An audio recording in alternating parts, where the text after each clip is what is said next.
Hello? Hi, someone from this number called me. Yes, who is this? Uh, I received a message from Eric. Are Yeah, you Eric? yeah. But I've called a few people today, so I'm not quite sure uh, Okay. who My you name is Hannah from the government or from Wartsila. from Wartsila. Yes, yes. So I called because I have documents with Wartsila's name on it, used to get a power purchase agreement for a diamond mine in Angola, the Katoka diamond mine, of a project that's the same. The documents say is $260 million. Now I can for sure tell you that Wartsil had nothing to do with this deal, and it's completely fraud. Because the reason the name appears on these documents is I said I could talk to Wartsila if there was a study done, right? Like, like these people are building, are planning energy projects of like hundreds of millions of dollars without even like the most basic feasibility study, you know, imaginable, right? So I said if there was a study, I could approach Wartsila. Maybe Wartsila, like, because our company could not possibly do this project of like multiple hundreds of megawatts. I mean, yeah, hundreds of megawatts of thermal power and like 90 megawatts electric total, right? Would you find it credible that a company with a revenue less than 100,000 euros could take on such a project? Yeah, that's strange. And Yes. what is your company? Which company are you from? So when at the time of these documents, I was CEO of Solar Fire Concentration Oil, a company in Tampere. Yeah. Uh, and one of our and so the I don't know the I don't know how much details you want. Uh, Well, I just don't know why I received a call request from you about some well, Wartsila I'm documents. gonna be publishing those documents in public, and your name is on it. So if I don't know, for me, I'd want to know about that. But you're saying that this is a project that we're probably not a part of. No, no, yeah, no, for sure, for sure. Your name is put on these documents entirely fraudulently to imply that you're somehow involved. But you're publishing what documents? You're publishing the fraudulent documents?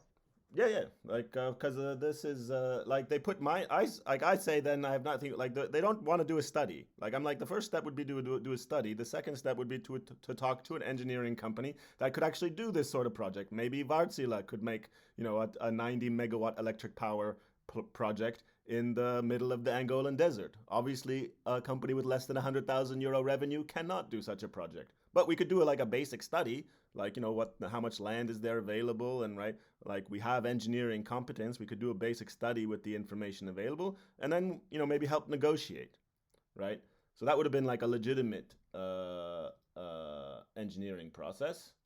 And then when that doesn't happen, I just say you can't use any of our material. We're out of the deals entirely. And then kind of secretly I'm sent documents without like buried in this crazy in a windmail.dat file that I thought was metadata or whatever of the documents that were used to get the power plant um, purchase agreement. And the scheme is to like make a giant engineering project to then launder money around. That's basically the the the the point. And I have like I don't know for so the because and the person trying to set up these deals is like an angel investor and a member of our board. And just going through the documents, yeah, here it is. Which has commercial agreement with Wartsila Oyj ABP, a stock listed engineering company with a reputable experience within the relevant areas. Right, this is on a document that's an agreement between one of the two companies to erect a 100 megawatt solar plant for the Green Power Angola Limited for this specific project. So, like for me, for me, right? They're using your your reputation, right? Wartsila, a stock listed engine company with reputable experience within the relevant areas, right? Has a commercial agreement with Solar Fire Concentration Oil. Okay, like all this total fraud. So Solar Fire what? solarfire.io would be the website. So solarfire all one word .io. Yeah. Right, so we make ovens in Africa. right? So like if you're gonna and that's the scheme is you take a small company, right? Like and then like we make like this investor, we made documents for we could raise money to maybe make larger systems, right? Like if our technology can be scaled up, it's one reason to invest. So we have documents about like the the concept of bigger systems. Then they go take these documents and they make real projects and get licenses.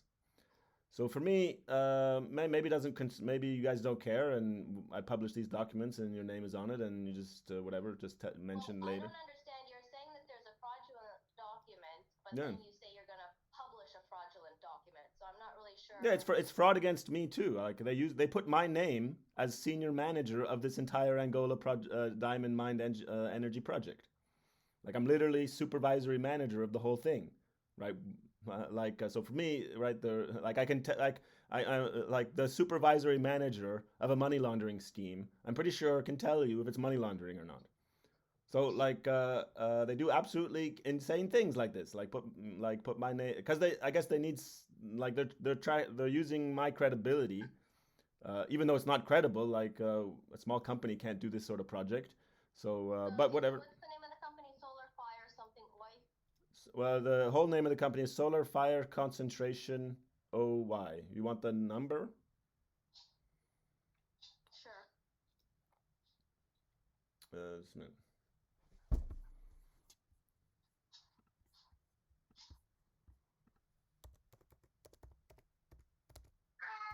And what was your name? My name is Eric Wizens. How do you spell that? ERIK Yeah. W Yeah. I Mhm. S Yeah. S E Yep. N Z. Okay. And the business ID is 247 Mhm. 4214 8. 2474214-8. Yes. So, like for me, obviously, you guys haven't done anything wrong in this situation. At no point, you had no like. I mentioned I could talk to you guys about this project if we did a study first to have like a minimum credibility. Like, I'm not going to show up and be talk about some diamond mine and like vague ideas about it. But Who's the third party? Who's the third party that's involved? Because you said that there's some sort of yeah. fraudulent agreement between The Wartsila and yes. Solar Fire. So yeah. So then Grelec, the parties are Grelec AB. Mhm. That's the firm of the board member and investor in our company that was doing these deals in West Africa. And Mhm. like according to the emails, just representing our firm without any permission. Because like if you're director of a company, nobody's gonna you know phone the chair, which I was the chair at the time, to ask if this person can represent the company. Right? You check on the trade How do you registry. spell that? How do you spell Grelec? Grelec, Greelec.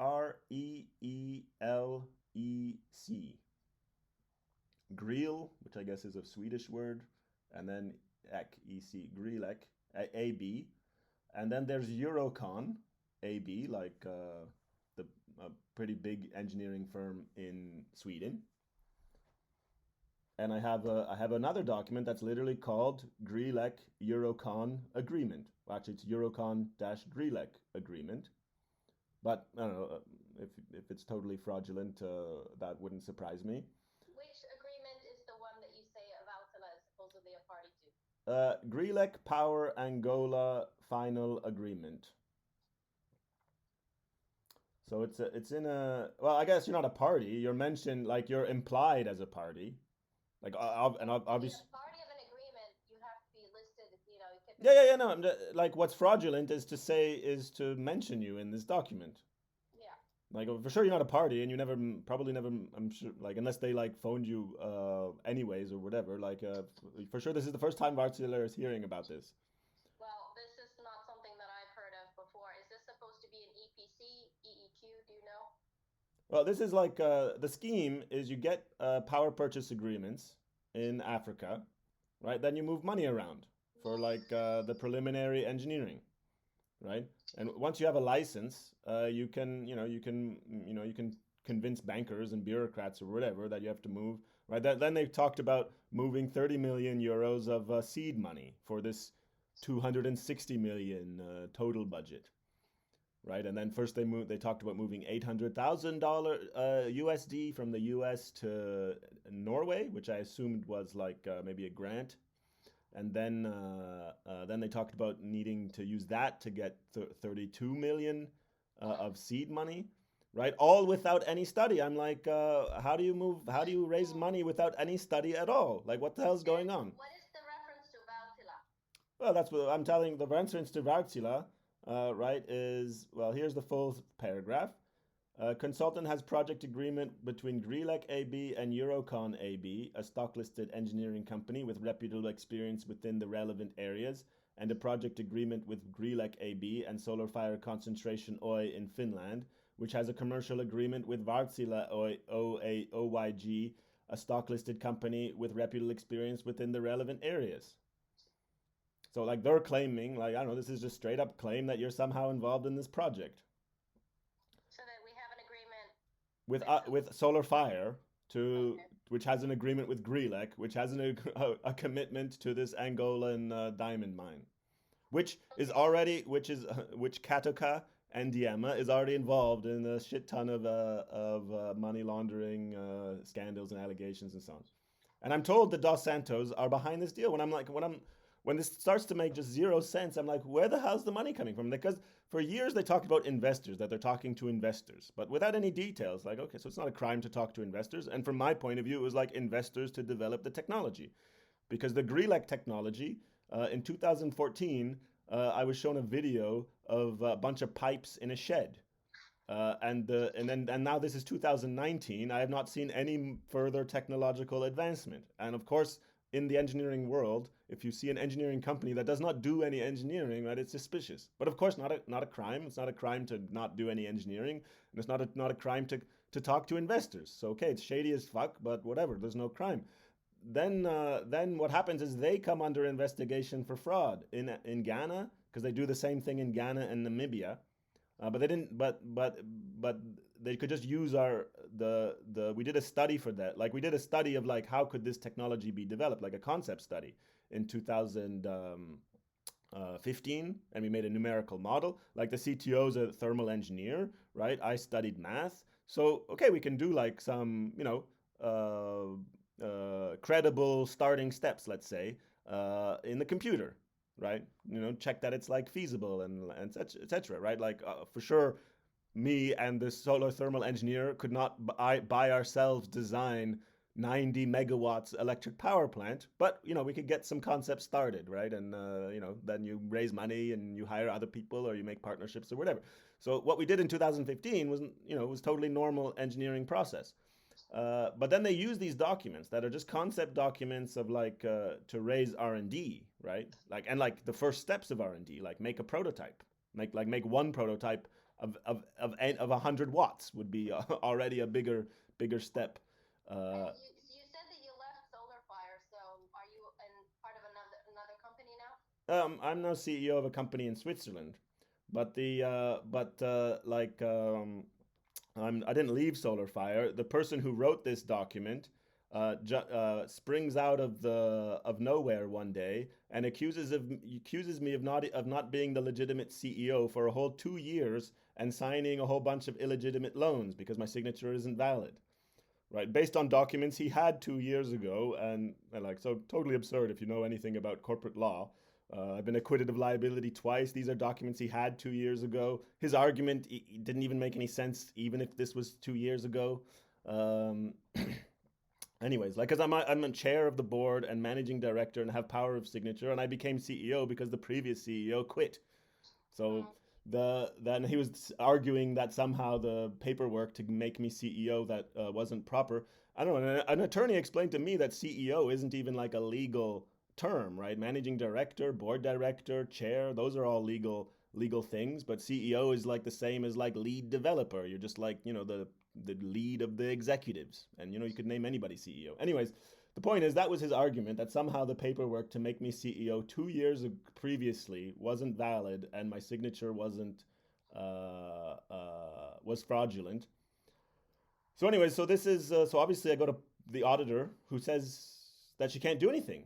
I don't know, I blow the whistle on myself like as an illegitimate CEO the next business day. And then like I'm said any like he literally puts in an email any other course of action will result in these serious accusations being revealed and the damage to the reputation and value of the company. Like it's like copy and pasting the definition of blackmail into your email. And like why extort somebody over email? That's the mystery to me. Like just phone me up, like a normal So criminal. you're saying that you're going to publish these Yeah, yeah, documents. yeah. So Where did you want to publish these documents? well, like as you may suspect, the authorities are insanely slow. Like now, like I report this first 2 years ago, then they close cases without any ever talking to me. Then eventually, like prosecutors review the decisions. Like all this that I've told you, according so far, according to the Finnish government, isn't even plausible suspicion enough to start an investigation. Right? I'm literally the supervisory manager of a $260 million Angolan diamond mine, and I'm saying it's fraud. How's that not in itself like not just sufficient, but like obligatory to investigate? I'm CEO. Just crazy stuff. Anyways, the prosecutor. You are still CEO of Solar Fire. No, no, no, no. The guy who wrote this document accused me of not being the legitimate CEO. Got me fired. Then, like, I don't know how much like this interests you. Then he just he just has a like I still owned 51% of the company at the time. So I'm like, I don't see how what he's doing in like attacking me. But then he just has a shareholders meeting. He organizes a shareholders meeting because they fire with the other board members, and they just declare half my shares are now owned by other people. Right? They didn't even make a share registry, which was confusing to me. I'm like, how does they said the auditor approved this? I'm like, how does the auditor approve changes to the share registry without even a board meeting? Because I was still chair of the board, so I would have known about a board meeting. So like it was totally confusing. But they just never told the auditor about the change of the share registry, and they didn't even make a new share registry. They just declared these shares were owned by other people now. But again, like the Finnish in Finland, this is like normal business according to the government, or at least not even plausible enough suspicion to investigate. Like people can just steal half your shares, and like in a company at the time, we were saying well, we were raising money on basis of 10 million euro evaluation. So this is like stealing 2.5 million euros according to our own, according to our own fundraising. Well, Like, it sounds like you need a lawyer. yeah, I have a lawyer. It's just in Finland, and prosecutors are evaluating. But and the point is, I don't know, like going through all. I didn't. I only saw that Wartsila was on these documents yesterday. Okay, and So then then you contacted. How did you get in contact with me? Just out of curiosity. I just phoned the switchboard. Okay, and then you said that you have this issue, and Yeah, they said you should talk to explained that me. Wartsila is on the documents about this Angolan diamond mine or whatever, and they said that you'd call me back. Okay, they said specifically that I would call you back. Yeah. Oh, okay. Well, at first they tried to put me through to you, and then Okay, yeah, I did miss a phone yeah, number. yes. So that was that would probably that was that. Then they said they'd get you to call me back. Like for me, for me, it's just common courtesy that otherwise, you might wake up and be like, "What the hell is this? Why is our name here?" And like you wouldn't know that. Like, how could you know that nobody in your firm was part of this deal making, right? So Well, and then you say that the agreement, there's a reference to agreement made between Wartsila and Solar Fire, and that document is supposed to be in relation to the Angola diamond mine. no, no, like, well, Wartsila sponsored our project in Kenya in like 2016. Mm-hmm. So that has nothing to do with like to make bakeries, etc. What the solar fire actually does. So nothing wrong with that, but for sure has nothing to do with this Angolan diamond mine. So I said, we did this collaboration with Wartsila, And if there's a study, if there's like some like legitimate engineering, right, that is minimum credible, I could come talk to you guys. Maybe you could do this project. Like I don't, we don't do this sort of work. Maybe you guys do. I don't know.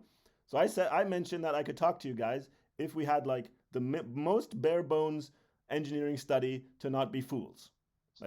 Like imagine if I came by Wartsila and started talking about a diamond mine and etc. and no engineering details whatsoever and saying I'm an engineering company, right? You just laugh in my face, right? But if we did a study, like if we did a proper study and did as much work as we could do as a small company, okay, maybe you guys take interest in the project. Yeah, and I assume that so is an actual agreement that Valsila does have with Solar Fire in relation to the Kenya project. In relation to the Kenya project, yeah, you guys paid us like 200,000 euros, about 180 if I remember correctly, to sponsor making ovens as part of corporate social responsibility. Nothing to do with developing technology together. Certainly not electric power. Making ovens where? In Oh, in Ken in Kenya. in Kenya. Okay. So for vulnerable people, right? Women's groups, lots of AIDS victims, and this sort of thing. Making employment with small scale, right? Our ovens are 4,000, 5,000 watts of of heat power. No electricity, not even any like bearings or automation of any kind. Right. The whole point is to make simple technology that can be maintained locally, etc., etc.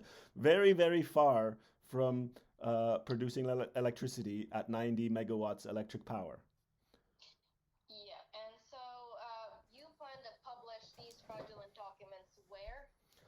Well, I've Right here. talked. Well, I'm talking with Transparency International and another group in Paris, as well as like just the Reddit money laundering community.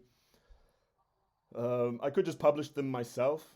Like normally whistleblowers, right? They have suspicions, but not like conclusive proof. But like in this case, my name is literally listed as senior manager of the whole project. So I can definitely tell you I was not senior manager of anything, and this is fraud. Like I don't know, could I use put your name on documents without your permission to move money around the world? I don't think so. Yeah, well, I think so. There is the reference to the agreement. There is an actual agreement, but it's just not the one that they're saying. Yeah, has nothing to do with electric power, has nothing to do with developing technology together. That for sure we never did. Has nothing to do with Angola, has nothing to do with diamond mines. It was sponsoring and is not really like a commercial, uh, is not even like a commercial agreement in the sense implied. So where are these documents? And I mean, first of all, the real document that we have with Solar Fire, I assume there's some sort of confidentiality obligations. Is that the one that's referenced in the fraudulent agreement, or is there No, no. a fraudulent reference to another agreement that doesn't exist? Yeah, well, the like the fraud in this paragraph where you're mentioned Yeah. is first like any sort of like our company. I said as CEO of the company, I said we have no longer anything to do with with this deal. Like we never committed to do any deal, any projects, right? Because they would be impossible to do. And I said like we cannot possibly do this sort of project. And then like so the fraud is first that like we're doing these projects and have an agreement with Grelec to do this sort of project, and then fraud that somehow that says like Grelec and Solar Fire Concentration in Finland, which has a commercial agreement with Wartsila. So like so the fraud is like saying we have an agreement to do this sort of thing, and then another fraud saying that we have an agreement with you to do this sort of thing, Mm-hmm. right? Within like a stock listed engineering company with reputable experience within the relevant areas. So that's definitely saying like some like you're going to do something relevant, Yeah. right? And So and sponsoring us and certainly saying that the commercial agreement that's being mentioned is relevant to the project, right? And sponsoring us to make ovens in Kenya without any engineering collaboration at all is not relevant experience in the relevant areas. So yeah, yeah. So Well, for me, like the first point of the call is that um, uh, that you know about it, and you know that none of your people, because whatever, if it like appeared in the news randomly, maybe you'd be like, whoa, well, maybe somebody in the company is reckless enough to go make some money laundering in Angola. Like you're a big company, how can you know what everybody does all the time? So for sure, nobody in Varsity was ever involved in any of these conversations. And they just, I mentioned I could talk to you, and they go and like, just the level of it, like the reckless criminality. I mentioned I can talk to you, and they go and write this paragraph and put it in their agreements that they use then that they then submit use this to get the license from Angola, right? So they're trapped. Like, so that's the first point of the conversation. The second point of the so, and if that's whatever, now doesn't matter to you anymore. I would respect that and understand. But the second point of the conversation is like they're using your reputation to defraud Angolans out of money and energy and so on, right? So like if that's not tolerable to you guys as just people trafficking your reputation to commit fraud and money laundering and so on, then maybe you want to take closer look at things. yeah. Well, and then how do we get a copy of this document so that we can take the necessary actions? And I mean, um, No, I can just, well, I other just, than the document, I I mean, just email. Like I can email it to you. I can also come and just like, I live in Finland. I'm in Tampere, so I could also just come and email you the documents, and I can also just come and explain what happened.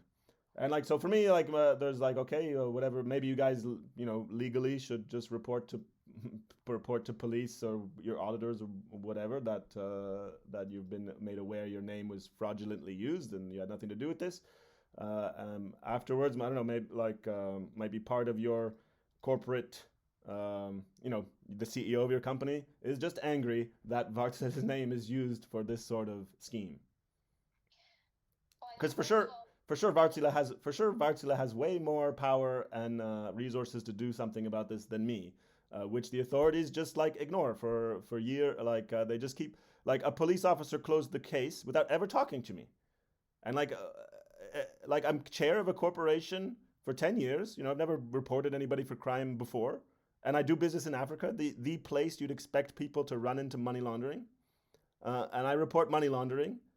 The police station says they can't collect any evidence, which turns out not to be true. And then they say an investigator is going to phone me to collect the evidence. An investigator never does.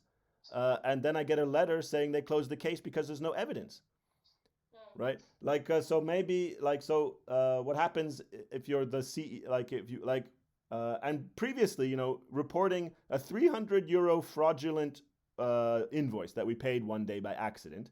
I just emailed police. I didn't go through any hoops or anything. I got 5 follow-up calls about them handling the case, right? And each time they were like, well, the money's gone to Eastern Europe and it's definitely gone and we're not going to find anybody and we're not going to recover the money, but we have to, the law's the law and we have to like do the investigation.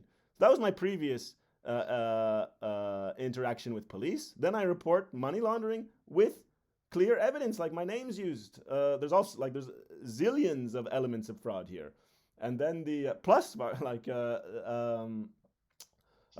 anyways, and they don't even phone me. They say they can't collect evidence at the station now, which I was like weird. Then they say an investigator, only an investigator can collect evidence, and that someone will phone you. I phone back, right? I'm like, I think they're gonna phone me like the next day or whatever. I phone back. I'm told Mia is investigating, and I'm given her number. She doesn't pick up. I don't think she even exists. Then eventually I get a letter of a police chief in closing the case because there's no evidence. Like, and then I phone and I'm like, how do you close it? Like, why wouldn't you phone me? He's like, oh, well, 80%, 70% of criminal reports in Finland are resolved without ever talking to the reporting party. And I'm like, it's money laundering. It's a complex corporate thing, right? Etc. And I have all this corporate experience, 10 years as chair of a corporation in Finland. That's not valuable to talk to me. He's like, well, I'm not saying that. I'm like, well, of course you're saying that. Like, otherwise you would have phoned me. Anyways, and I recorded this call, so like you could, if you don't believe these details, So for me, like um, like as CEO of much smaller companies, it pisses me off that our name, right? I never gave my permission for Solar Fire Concentration Oil, and I was CEO and chair of the board at the time, for a board member to put our name in this document for Angolan diamond mine. Like we're literally talking about blood diamond money, and the Dos Santos are, I'm told, is behind the deal. So like literally blood diamond money, laundering blood diamond money for an Angolan dictator and his family. And Isabel Dos Santos is currently has a red notice from Interpol, right? Like right now, like during all this, a red notice for Inter. Like I talk like 2 years ago, I report this and the Dos. I'm told the Dos Santos are behind it and so on. Then, like a year later, Interpol, I read in the news that Interpol put a red notice out for Isabel Dos Santos. Because when these documents were made in 2019, and I was told the Dos Santos were behind it, they had a super good reputation. So I looked online, you know, and they had a super good reputation, and they had like, Isabel Dos Santos had like Entrepreneur of the Year and everything. So I'm Yeah, like, who is okay. that? And anyways, so even like the fact that I'm reporting somebody already wanted for money laundering is also like I've never been interviewed by police. I've never been called by police, right? They put me under investigation instead, and they won't even interview me as part of their investigation into me. So Isabel DeSantis, she's behind which company? Well, I guess she you can look at on like all I know is I'm told like when I ask when start things stop making sense because like for years the conversation was like raising investment. We're talking to investors, so like for me that makes sense in the context of venture capital, right? Who could back developing the technology, right? It's not like a problem to have technology concepts and to raise investment to develop them, right? So for me, for years, they keep on talking about, and they're talking to investors, and they're trying to get like pilot projects and PPAs for those and so on. And I'm not giving any details. But then when it stops making sense, because they keep on coming to me asking for like how much would this cost, how much would that cost, like commissioning details, right? And I'm like, I don't know. You have to make a study. Like you don't guess this sort of engineering numbers. Like and like for costing, we should make one module. Like this project would take 10,000, right? 10,000 of 50 square modules of our technology, right? I'm like, you make one module first, and then you see, have a kind of a better idea at least of how much it would cost to make 10,000, and then you make 10. And anyways, the point is they would come to me, and it just stopped making sense because right, there's no way you could go from zero to like commissioning a multi-million-dollar energy project. And they said they wanted to build this in 18 months, right? Like we haven't even built one 50 square module. So, anyways, the point is, I'm like, where the fuck's the money coming from? And then he's like, the ex president of Angola and a family and a colonel. So then and then in the documents, right, and like in these documents that you guys appear, the Katoka mine is mentioned. Like that's the point of Which mine? the Katoka. And then in emails, they talk about finalizing the deal between the Katoka and Diama deal, right? And Katoka and Diama are these diamond mine, and like I guess the Ndiama is the holding company that owns it,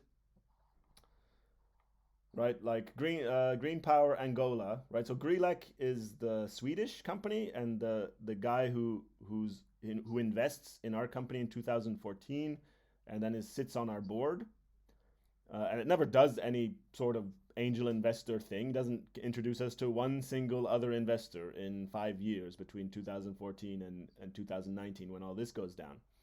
So like for me, either they were laundering money, but I didn't have any proof, or it's just like I don't know. I thought maybe it was like a vanity business. Like he had this business, it didn't really do anything. Like his technology was made by this retired engineer, so okay, you could kind of just keep this sort of business alive indefinitely, without really ever doing anything. And maybe it's like part of his like representation as a business person that he's CEO of this company. So like, but at some point, years go by, an engineering company you're dealing with never does any engineering, right? You put them in the non-credible category, and maybe laundering money, but I didn't have any evidence of that until they send me these documents. Who Anyways, it's sent like you these power documents? Green Power David, our board member. But he did it like at the time when he sent me these documents. I didn't notice because he put them in a he buried them in a windmail.dat file. And he had never sent me it like he and a windmail like there was a 1 kilobyte windmail.dat file attached to all of his emails, like some Windows metadata thing. And I don't use Windows. And then he buried these documents in a windmail.dat file. So my habit was just to ignore these windmail.dat files. And when he sent me lots of attachments, and they would just appear as normal attachments. But he compressed and buried these documents in this windmail.dat file, and I only found them because when police refused to investigate him blackmailing me, literally saying any other course of action would result in these serious accusations being revealed and the reputation and value of the company being damaged, I went to police about that.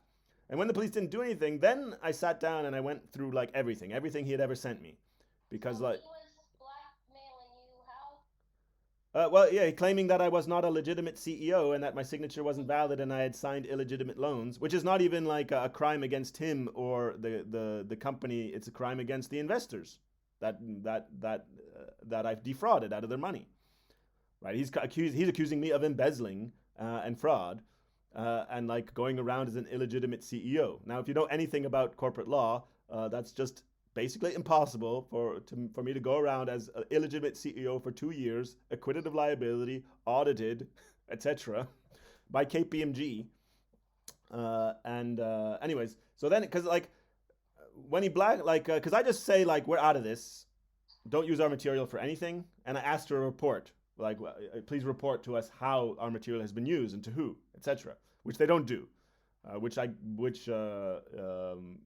something we could sue them over. But asking how was our material used and not getting a reply, well, it's like I don't know. I guess it's a fraud, but how do you prove if you don't have what they did send to people? Anyways, the point is, I asked for how our material was used. I say don't use our material for anything, and then. Don't Uh, use.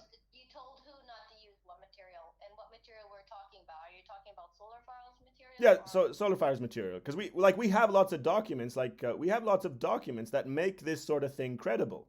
Like we made renderings, right? We made numerical models. We got like little numerical animations, right? I studied math and I did the whole programming of our optics, like numerical model of our optics. And the CTO has a master's in thermal engineering, and he did the whole thermal part, right? So we have like if you're not an engineer, right? How do you tell the difference between like day one of engineering and day 1,000, right? With in the modern world, it's really difficult with computers and stuff, right?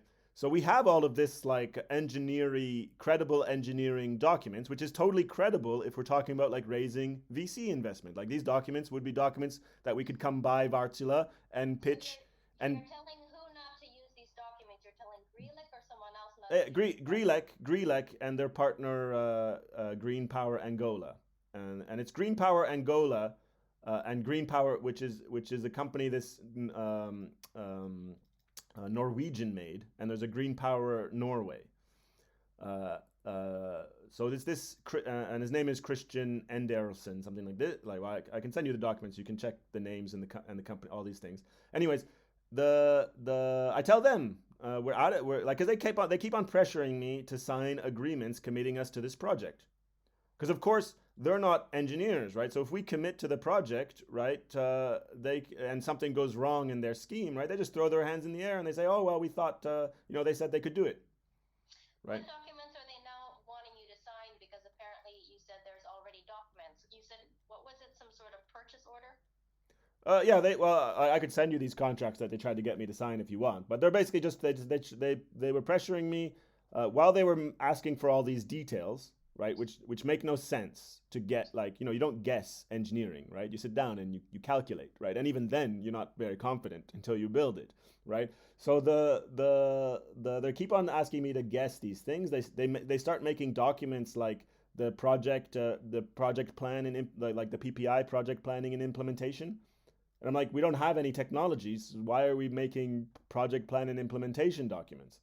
Right? Now to some degree, right, you can kind of like make drafts of documents that will exist later, right? As like, to show VC that, this was an example, right? So if we're talking about like, talking to VC who takes this sort of risk, no problem. But then they start. Then they like the conversation clearly keeps going in this direction of commissioning a project, right? We don't have any of the like they like talk about 24-hour, 7 days a week energy production with solar thermal energy, right? Which nobody has that technology. Nobody can provide you 7 days a week, 24-hour product. Anyways, the point is, it makes no sense, and then I pull us out of the deal. Now, had they not sent me the documents in this windmail.dat file, I would not be talking to you. I would not have no evidence of fraud, right? There was shady deals that made no sense. We pulled out of the deal and we never hear from them again. Bygones be bygones. That's what I expected to happen, right?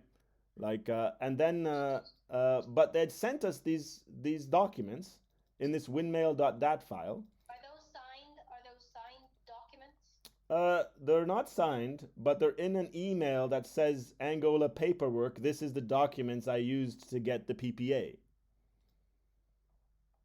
Well, it doesn't make sense that unsigned documents would be used to get some It sort of it's what is it, it's PPA? power purchase agreement. Well, it's Africa.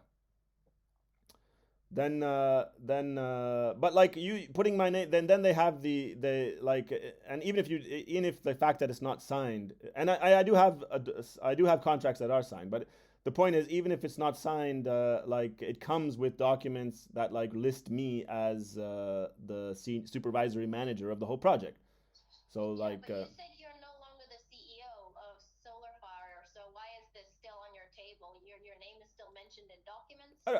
I don't like for me. Let's say I use your name as whatever your position in Wartsila to launder money, and then okay, you're no longer with Wartsila for whatever reason. Like for me, they use my name, my personal name, right? So it's a So crime. It's your name is still in the documents. Is that that's what you're saying, and they're still coming to you about these documents, even though you're no longer in Solar Fire. No, they use my name without my authorization Yeah. to get a power purchase agreement, right? It's the same as like I'm laundering money. I'm making a fake development, real estate development project, and I use some architect's name. Like I go talk to an architect and have a few meetings and discuss some concepts. Then I put his name on the documents that is used to launder the money, right? Then Yeah. this architect finds out about it, right? He can definitely tell you it's money laundering and fraud because he never gave permission, right? Having a few meetings to Yeah. discuss some concepts is not the same as giving your permission to on architectural documents, right? Yeah. So Okay. for me, my had they not used my name, right? Then okay, maybe I don't know what they did. Like that's what I expected to happen. Like why would somebody give me evidence of clear fraud using my name? Right? Like as long as it was like ambiguous and I don't really know what they're doing, okay. At some point, it gets too shady. Like I cut us from this deal making. I continue my business. Like I'm not a vigilante. I don't want evidence of money laundering. We make ovens and we have a bunch of other stuff to do. Right? This makes no sense. So I'm like, okay, deal making's over. Bye. Right? That's what That's what any normal business person does when they encounter shady business. They leave it. Now the other thing is they use my name. Like I don't know who these people are and how dangerous they are, but like now I'm a loose end. My name appears on documents that according like they say they secured $260 million. Hmm. Right? So I don't know that doesn't make me feel good. Right? And this Now is Relock. Relock is telling you this, along with yeah, Green Power Angola. yeah, Grelec and Green Power Angola and I guess it's like a company made by this Green Power Norway. So I don't know, like that doesn't like imagine you find your name on documents that are used to launder. At least they say they secured $260 million for an Angolan diamond mine, and you're told an ex dictator who has killed thousands of people, etc., is behind the deal. So it's also just like a personal safety thing. I don't want to be a loose end, and if I'm going to be murdered for being a loose end in this insane money laundering thing, well, I'd rather people know why than just like disappear one day and nobody has a clue and my kids think that I committed suicide or something or just like left, right? So like if my name didn't appear, right, you could make some theory that somehow it's not fraud or whatever. But if I used your name on documents, there's no way anyone's going to come and convince you that there's some theory that it's legal. You're like, that's my name. I I did not give understand that. I I did not give understand that. I did not give permission. Right now, again, the first point of the conversation is just to make you guys aware of the issue. So, like, I think it's just polite that if you see your name in the news about this, that you know what it's about, and that you're not, and for sure, no one's accusing Wartsila of being involved, and nobody was involved from Wartsila, as far as I can tell, unless they like somehow contacted you in parallel, but I very much doubt that. Well, are you?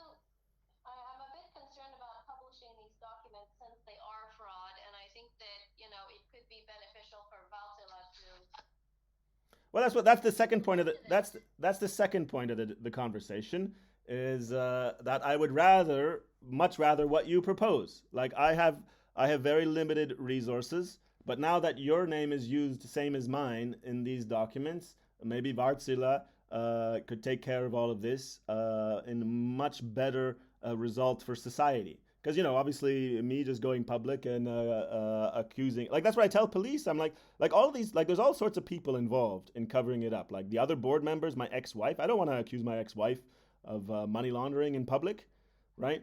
And then so and all of these people, like the other board members, they even get the a guy like because the other like we're startuppers, right? Nobody's run a corporation before.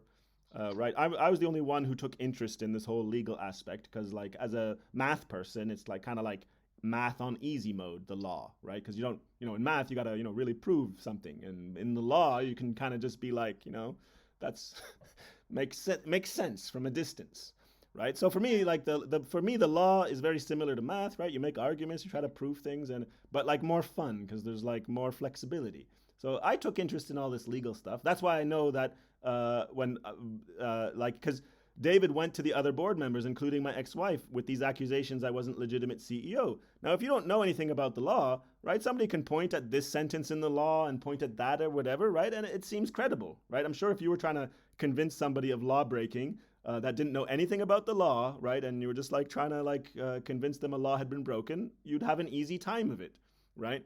So and he has a law degree, right? So he talks with authority about the law. Like he go in whenever he participated in board meetings, which was pretty rare, he would just go on and on about how the law works in Sweden. I'm like, well, we're not in Sweden, so we'll have to talk to a Finnish lawyer about this. Anyways, the point is, he goes to Friday night to the other board members, and he convinces them that I'm illegitimate CEO, and this is like a serious crime, right? Then he convinces them. Then he creates this crazy legal theory that he can retroactively legitimize me. But that's not how legitimacy works, right? You're either a legitimate doctor or you're not. You can't be like retroactively legitimized by the hospital, right? That doesn't exist, right? You can't. You either committed fraud or you didn't. There's nobody who no and this is fraud against investors, against third parties, right? So it's not even he's not even claiming that I did a crime against him and he could like decide not to press charges if I play ball or whatever, which is already extortion if that's what he was doing. But he's talking about fraud against investors. He also says in this email, what would happen if due diligence finds out about this? No one would invest, right? What's that? That's saying we should hide this forever from auditors, right? Breaking the Auditing Act and so on. Like insanely reckless So stuff to do. he's claiming that you're not actually the CEO, and that, anyways, that can't be something that's told to investors. Yeah. That exactly. Or due diligence, right? He says, what if? What would it look like? He literally writes the sentences. What would it look like? I'll read it to you. So there is zero interpreting from my part because I got the document right here. And Solar Fire doesn't care that there are documents with their names on it relating to this Angola project. Well, the like he goes to the other board members and like so how money laundering works, like this is what I didn't know, and this is why I also think this story is of public interest, because one of the reasons this gets so crazy is that I've never heard about any, like I follow Bloomberg and the corporate news, right, and especially any drama because I don't want any corporate drama that happens to other people to happen to me, right? So whenever there's like the what is it, Katie Holmes or whatever, the big fraud in Yeah. right, all of this stuff I follow, like the recent one with the crypto exchange and so on, right? Because it's just it from if you're in the corporate world, it's interesting and like also funny often, but it's also like I don't want like okay, what mistakes did they make? I don't want it to happen to me, right? But I have never heard of anything remotely like this kind of money laundering. Like, we're a small company. Why would you use our name as the lead engineering firm for a $260 million project, right? Because I try to explain them, like, that's, the financial and engineering world doesn't work like this. Like, how can we possibly take the liability? Like, we're talking about like $1 billion of liability, maybe, right? Like, it just doesn't make any sense at all. So, like, I'd never heard of this. Like, you find a small company, use their documents, a small startup, use their documents to make giant projects, right? And then move money around in like a fake engineering projects. I just never heard about this. So, like, I don't understand. Like, um, but anyways, here, like, so, like, Eric, I advise you to quietly resign. Like, he even like keeps on telling me to be quiet. I advise you to quietly resign from your position so this mess will be minimized. How would the investors believing they have rights to shares react if they realize they are fooled? What would it look like in future DD due diligence if it becomes clear that an illegitimate CEO on his own issued loans with options to future shares? Right?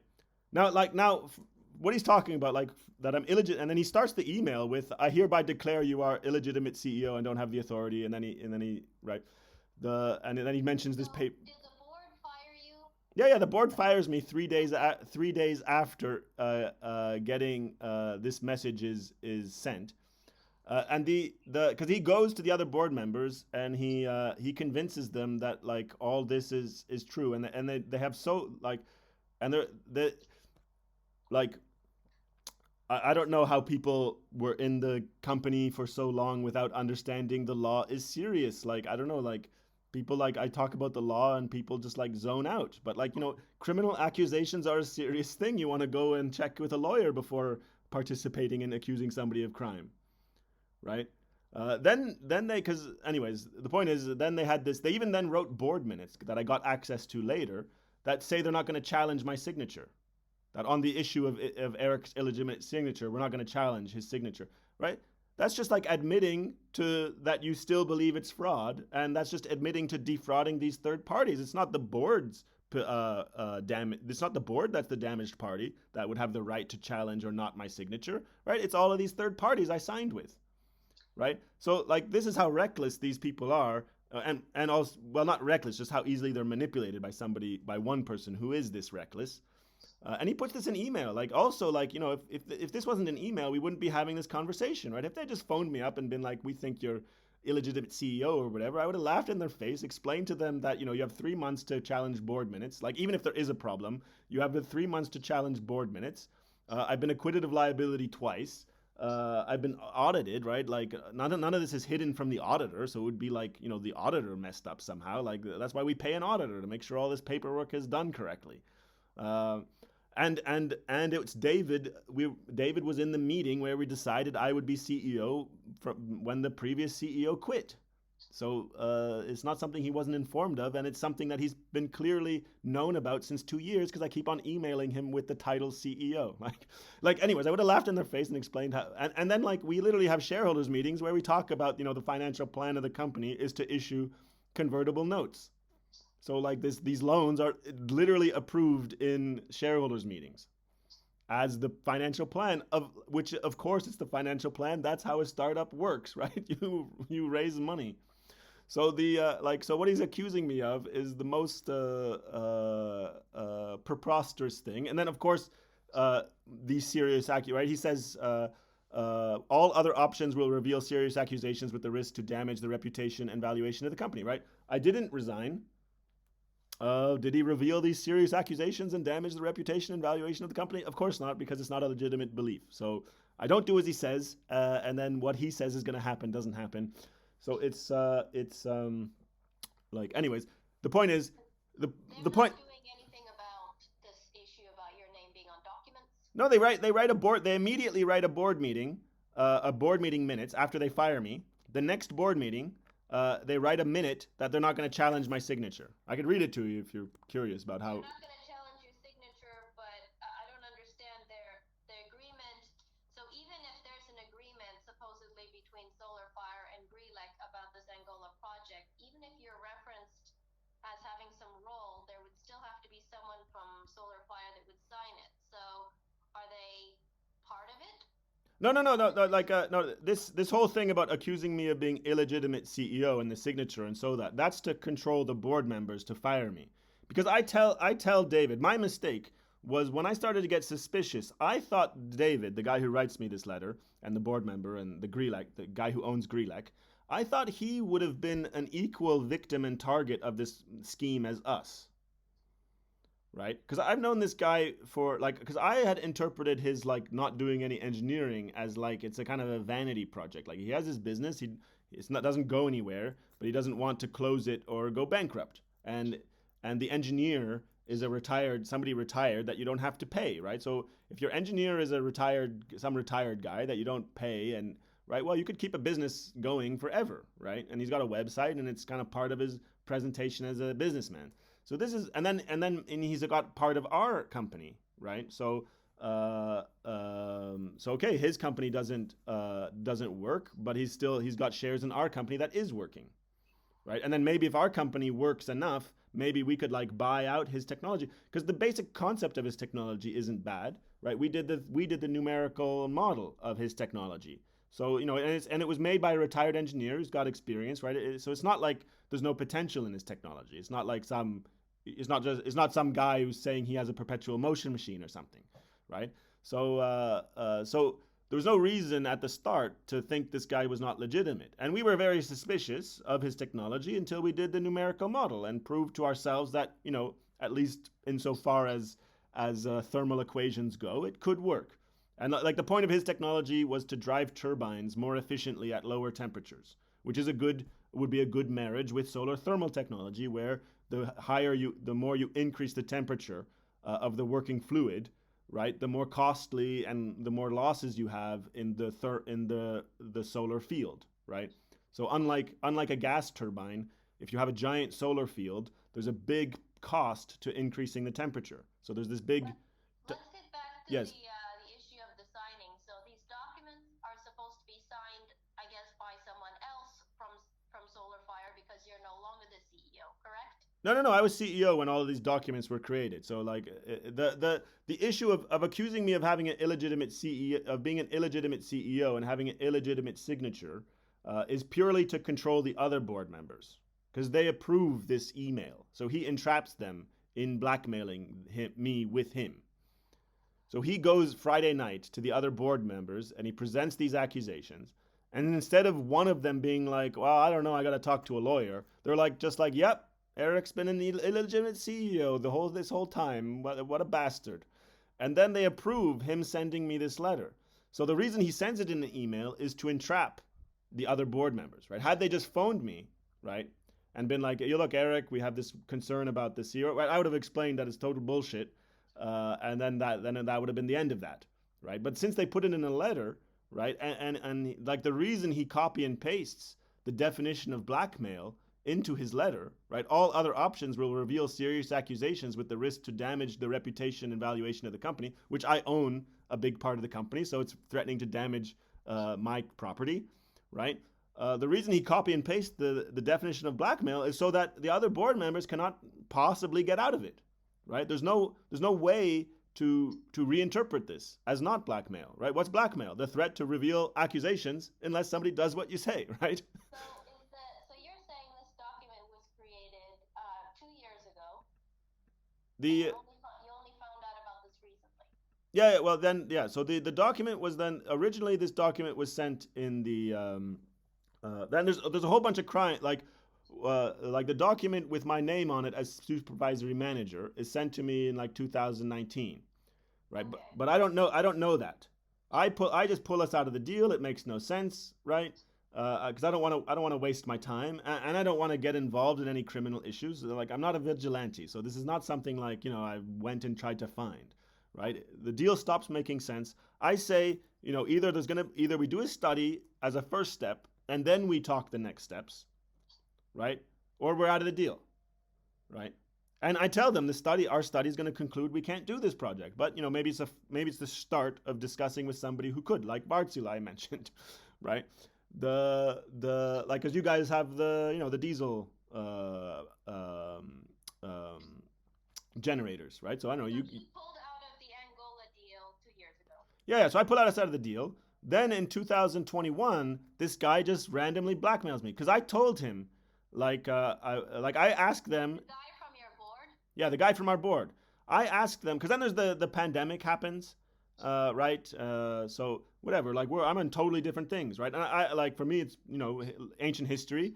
I Okay, you received then the email about this document referencing you and Valzilla 2 years ago. No, I already had it, but I only find it in spring 2022.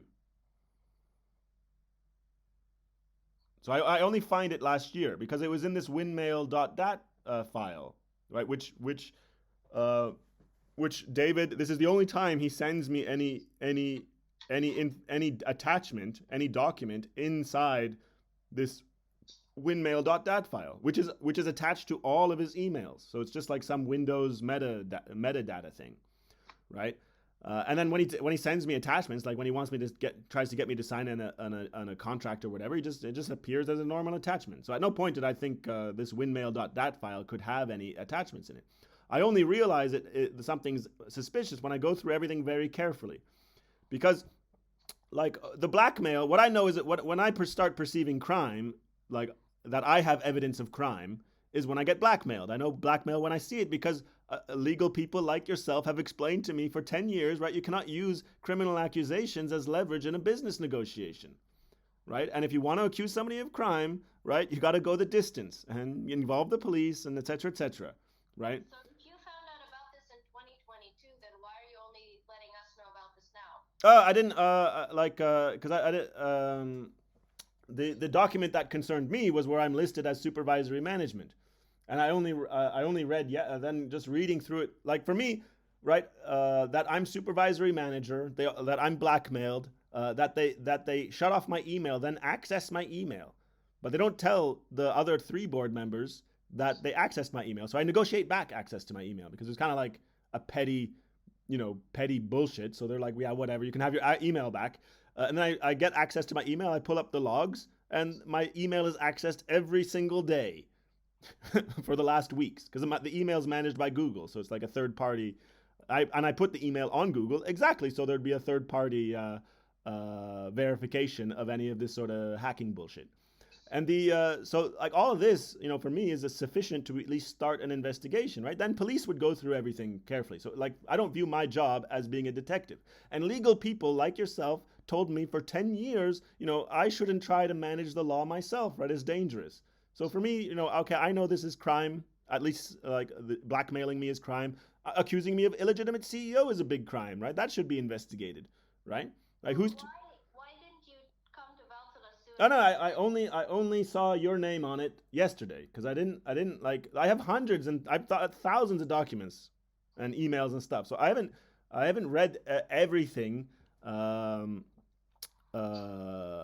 in close detail. Like for me, the legal process is prove one crime, right, to get an investigation started. Then I send all the material, and I've sent all this material, right, to Finnish authorities and the auditor and so on, right. So like for me, my job is not legal analysis and detective or whatever. But I know, you don't need to be a lawyer or a detective to know that if somebody punches you in the face, that's a crime, right? I don't need to be a lawyer or a detective to know all other options will reveal serious accusations with risk to damage the reputation and valuation of the company is blackmail, right? So I go to police when I see one crime, right? Then it's not my job to find every single crime. So you've reported to the police all of the documents. They have all of the documents, including the one that references Valtila. They might not have this one yet, because for me this wasn't the like maybe I sent it over, but for me this wasn't the key document. The key document was the one listing me as supervisory manager, right? Like that's outrageous. Like how can you not start an investigation when a supervisory manager of a project comes and tells you it's money laundering? Like so for me, I'm in this twilight zone of insanity with the law. Now, of course, right? The police, right? And like I would have sent everything over if the police phoned me and been like, yeah, send me the evidence. But they never phoned me. And then it takes 6 months to get prosecutors to review the decision of the police to never phone me and close the case without even talking to me or looking at any evidence. So then, in this now that prosecutors are finally reviewing the case since like 3 weeks, right? Now it's useful for me to go through the evidence and provide even more evidence of crime, right? So prosecutors are now looking through something else? Well, the prosecutors are now reviewing a decision of a police officer to close a case that is just like called money laundering. So Okay. until the prosecutors were like the police never phoned me, so I never had the opportunity to present any evidence to police, right?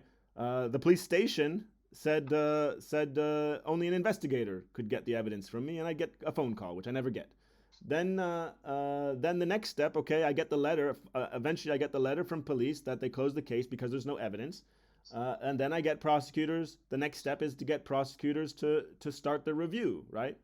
And that takes 6 months. And now that they're doing the review, only now is it like useful to start going through more evidence because the more more evidence. Also, it's new evidence, right? And resets the time of statutes of limitations or whatever, which none of the statutes of limitations have expired. But the point is, whatever. Now that they're doing the review, the more evidence of crime I can present, obviously, the harder. Didn't you say that the police closed the file? So why would prosecutors be reviewing it? Well, you can when a police makes a decision, you can to not investigate. You can get prosecutors to review that decision. Okay, so then you initiated the process that prosecutors would Yes, review it. and that took 6 months. So like I report this in like I report like okay, yeah, it sounds like this is like a long time ago, but in terms of legal process, that's like I report. I find this document. I believe I could be murdered. I go to police the next day, right? So when did you report to police? Pardon? When did you report everything to the police? Like I reported the blackmail in 2021, right? And then I reported the accessing my email in 2021 because those are the crimes I had evidence for, right? Mm-hmm. Now, for me, right, the reason to blackmail me and to access my email and so on is to cover up the money laundering. But whatever. Like that's like for me, proving the money laundering isn't my business. I'm not a detective. I'm certainly not an international detective. But I know accessing my email is a crime, and blackmailing me is a crime, and that if what they say is true, I'm an illegitimate CEO, and that's a crime, right? So Uh, you reported the money laundering when? So I report the two crimes that I know are crimes with my limited knowledge of the law. At no point do I pretend to have the same expertise as someone as yourself, but I know crime. I know accessing someone's email, right, is a crime, and like if I did that to an employee, I would be doing a serious crime, right? So there is some things that even if you're not a lawyer, you just know are definitely crime, and lawyers and attorneys and so on have told you that many times. Then the also like when they access my email, right? This includes correspondence between a CEO and auditors, and a CEO and his own attorneys and so on, right? So like insane secrecy violations. They even like by coincidence, an ambassador emails me during this time I don't have access to my email, and they even clicked on this email, right? Uh, uh, The money laundering. When did you yeah. So report it? then I report. Then when I have evidence, clear evidence of money laundering, right? Because you could argue that he's blackmailing me for some other reason, right? And that they go into my email for some other reason. It doesn't have to be money laundering. I would accept that. When I have clear evidence of money laundering is when they close these cases, based again with the idea that there's no evidence of the blackmail, even though there's the email of the blackmail and the email access. There's the logs of the email. They even admit to it, which is great. They just straight up admit to it that they accessed the email without authorization. So, anyways, they close all of this after putting me under investigation instead, right? Then I'm like, okay, what the hell's happening? And then, okay, in this sort of situation, the best thing to have is right new evidence, right? Right, because like even if the you could get the decision to close these investigations reviewed, it's still better to have new evidence, right? Because that's then pretext to be like, oh, there's new evidence for reopening the investigation. So it obviously helps to have more evidence, and it also like helps authorities reopen the investigation because they can say it's new evidence instead of So the police files from 2021 are closed, and then you go after finding more evidence. You go to the police again to report money laundering Yeah, exactly. In spring 20, so and then so then in January 2022, January of last year, I sit down and I just go through everything cuz if I don't have smoking gun evidence of the money laundering, right? Then like they're offering me money, right? The police have closed the cases and so on. So I'm like, okay, well maybe I just take the money. But if it's money, if Maybe I you have, just what? pardon, Maybe you just do what to take the money. Like they're take the offering me money. money to like drop all claims and so on.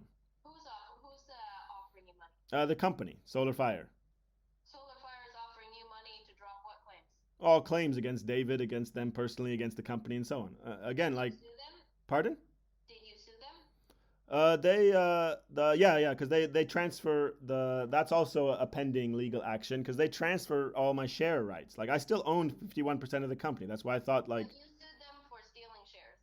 yeah, and then I reported all of this. Like so that's when the things go like because for a year like they changed the shares like well they changed the share ownership without even changing the share registry at first. But they tell me the auditor approved it. So I'm like maybe they forged like had they done like if crime is done good enough, okay, maybe you can't do anything about it, right? So I know I never transferred my shares because the company was supposed to like issue new shares to people and they never asked for these shares to be issued. I keep telling them that etc.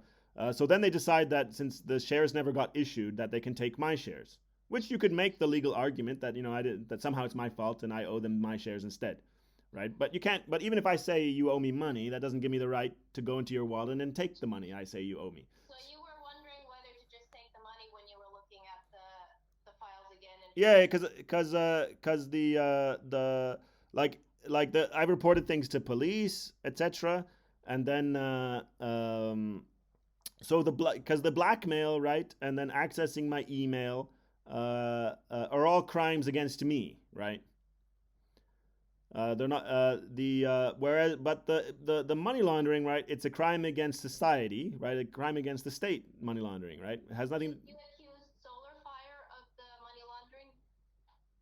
Then yeah, well then the board members, I guess. But like the when I have clear evidence of money laundering is then January 2022. I go through everything, right? Because like my motivation to report money laundering is like for me, money laundering pays for organized crime. It's the same as like I have evidence of child rape. Why wouldn't I go to police? I don't like child rape. If I have evidence of child rape, I'm gonna go report to police because it's child rape, right? So for me, if I have evidence of money laundering, that's like it's just my responsibility as a citizen to report that to police. And you reported that Solar Fire was involved, or what did you report? Yeah, I report all the board members and the David guy and so on, and like I guess the company too.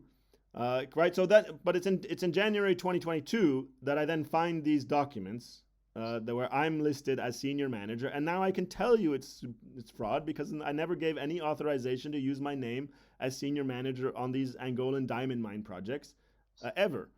And And you were listed. You were both referenced as the managing project person. Plus, you were supposed to be signing the documents as CEO. like well I guess yeah like I guess they sent me the contracts to sign that would have committed our firm to these deals. And then you didn't sign them. I did not sign them. Yeah, I can for Okay. sure tell you. I can for sure tell you that at no point did and like I would have. I was the only person with the authority to sign anything during this time. So I can for sure tell you that there's no document with any authority that commits our company to these diamond mine projects. And the so anyways, but in 2022, then I go through everything, and that's when I noticed that this windmail.dat file on an email called just Angolan paperwork, right? So it just says Angola paperwork. Then he talks about the paperwork used to get the PPA, right? And I vaguely remember reading this email when I got it the first time, and concluding that David's smart and he's not actually sending me the paperwork. Why would he, right? So like for me, it was normal that I would not have any attachments to this email called Angolan paperwork. But then I noticed that this windmail.dat file is more than a kilobyte. It's like 400 kilobytes. Okay, so now like I do programming and stuff, and now I know okay, there's something in this file more than just the the usual Windows metadata. It takes me like 3 4 hours to extract these files. I don't know what I don't know. Did you contact Grelec? This was supposed to be an agreement with Grelec and Green Power Angola, correct? Yeah, but I'd already pulled this out of the deal. I said well, you cannot use our material for anything. And this is what you reported already in 2019. No. This is what I report. Like in 2019, I don't have this evidence. It's just like shady business. It's just shady business that I don't want anything more to do with. But I don't perceive myself as having any evidence of crime, right? And You refused the deal in 2019, right? yes, yeah. What is the date of the paperwork? The paperwork is also supposedly from 2019. Yes. So it's old paperwork, and then did you verify with Greylock that? Well, I guess did you have any The, communications with Greylock or Green Power Angola about these documents that had your name in them? no, like no, the like now like for it's like first it's like an Angolan project. There's the blackmail and the access to my email and so on. There's all this other crime, anyways, right? The Well, this police. is relating to this is one issue that you have with Solar Fire, but regarding the money laundering, I guess did you did you have reason to think that the agreement was signed? Like, who told you that PPA was? Oh, yeah, there's a lots of emails. Like I do have one PPA that's signed. I think from Ghana, and there's also lots of emails where they say they've signed the PPA and they're moving money and they've got 150,000 already and so on. And they even have there's even an email that I got sent by accident that says that they got money held up on suspicion of money laundering. Now, like in terms of the money laundering, like I don't like what's for sure crime is accessing my email, blackmailing me, using my name without authorization. Doesn't matter how old the documents are, and the statutes of limitation. That's fine, but I think that in terms of the money laundering and then having Wartsila involved, I think the question is, do was this agreement actually signed and used? Well, it says they use this is the Angolan paperwork used to get the PPA. So you can still use unsigned documents to get something, and just Well, it used to get the PPA, but was the PPA actually obtained? pardon. Yeah, then they say the PPA signed and so on, right? In terms of they say they're moving money along. Like I have long. When did they say the PPA was signed? Um, just a minute. I think for the first time, July 2019. Christian is on Tuesday going to Angola celebrate the project realization. Katoka and Diama will then sign the final agreements. Christian will present the whole system for the board, investors, and stakeholders, and blah blah blah blah blah. And then later they talk about yeah. Then they reference that the PPA is signed. They talk about transferring. They've already gotten $150,000 or euros or whatever for the project. What is the name of the person? Christian what? Christian Andersen. Just a minute. I'll get you the. Yeah, Christian Erlandsen. ERLAND. Wait, ERL? Yeah. No. ERLANDEN. Yeah. Yeah. Okay, and he's from Katuka, Indiana? He's from this Green Power Norway and Green Power Angola.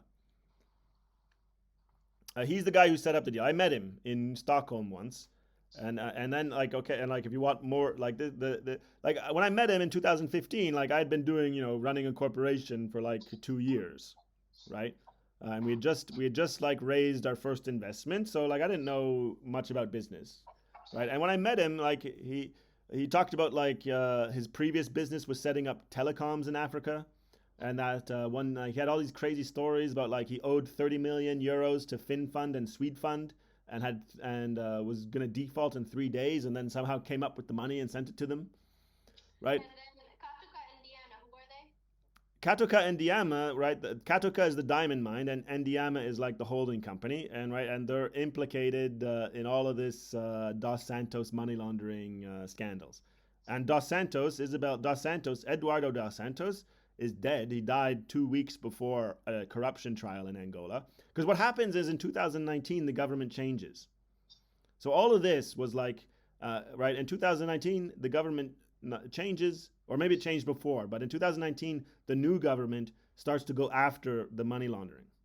Okay, and So, then you didn't know in 2019 that this had gone through? no, I knew I had gone through. I didn't know I had any, I didn't know my name was used. I just say, don't use this. Like, because they could say, they could say they got another supplier, right? We pull out of the deal, they go get another solar Right. supplier. Did they say that they now I'm a bit confused. So you understood that the deal go went through, but you didn't know it was with Solar Fire? Yeah, yeah, without it, like, because to prove fraud, I need documents that tie us to this deal, right? That they're. Okay, so you figured that they went through with someone else and you didn't think it was related. Well, I didn't necessarily think that. I just didn't have any proof that they did what they did. Like, somebody, if somebody's doing something and you don't know what they're doing, how do you accuse them of crime?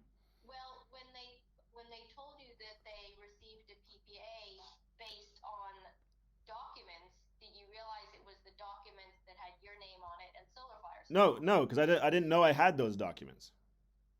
Okay, so you just thought that they got the PPA based on documents, but you didn't realize it was documents that you had Yes, themselves. exactly.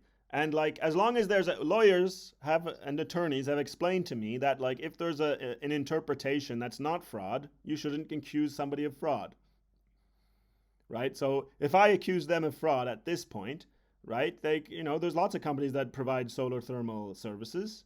They could be like, well, you didn't do the deal, we got somebody else, right? And they could set that up even after I accuse them of fraud, right? So the Well, a project of this magnitude, wouldn't the parties be announced somewhere? well,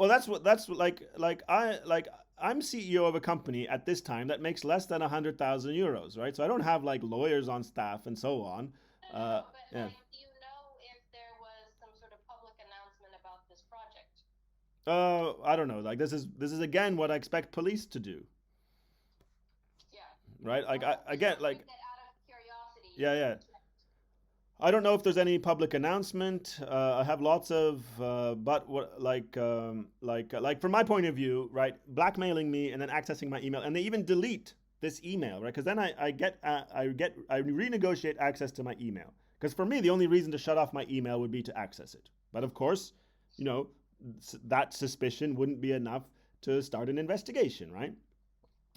So for me, the only reason to fire me, then accuse me of NDA breaches, right? So they shut off my email while they're accusing me of NDA breaches, 300,000 euros of NDA breaches, right? So since I then explained that what they're accusing me of makes no sense, there'd be huge motivation to go into my email and try to get actual proof of NDA breaches, right? Which you could then accidentally, right, get into contact with whoever I broke NDA with.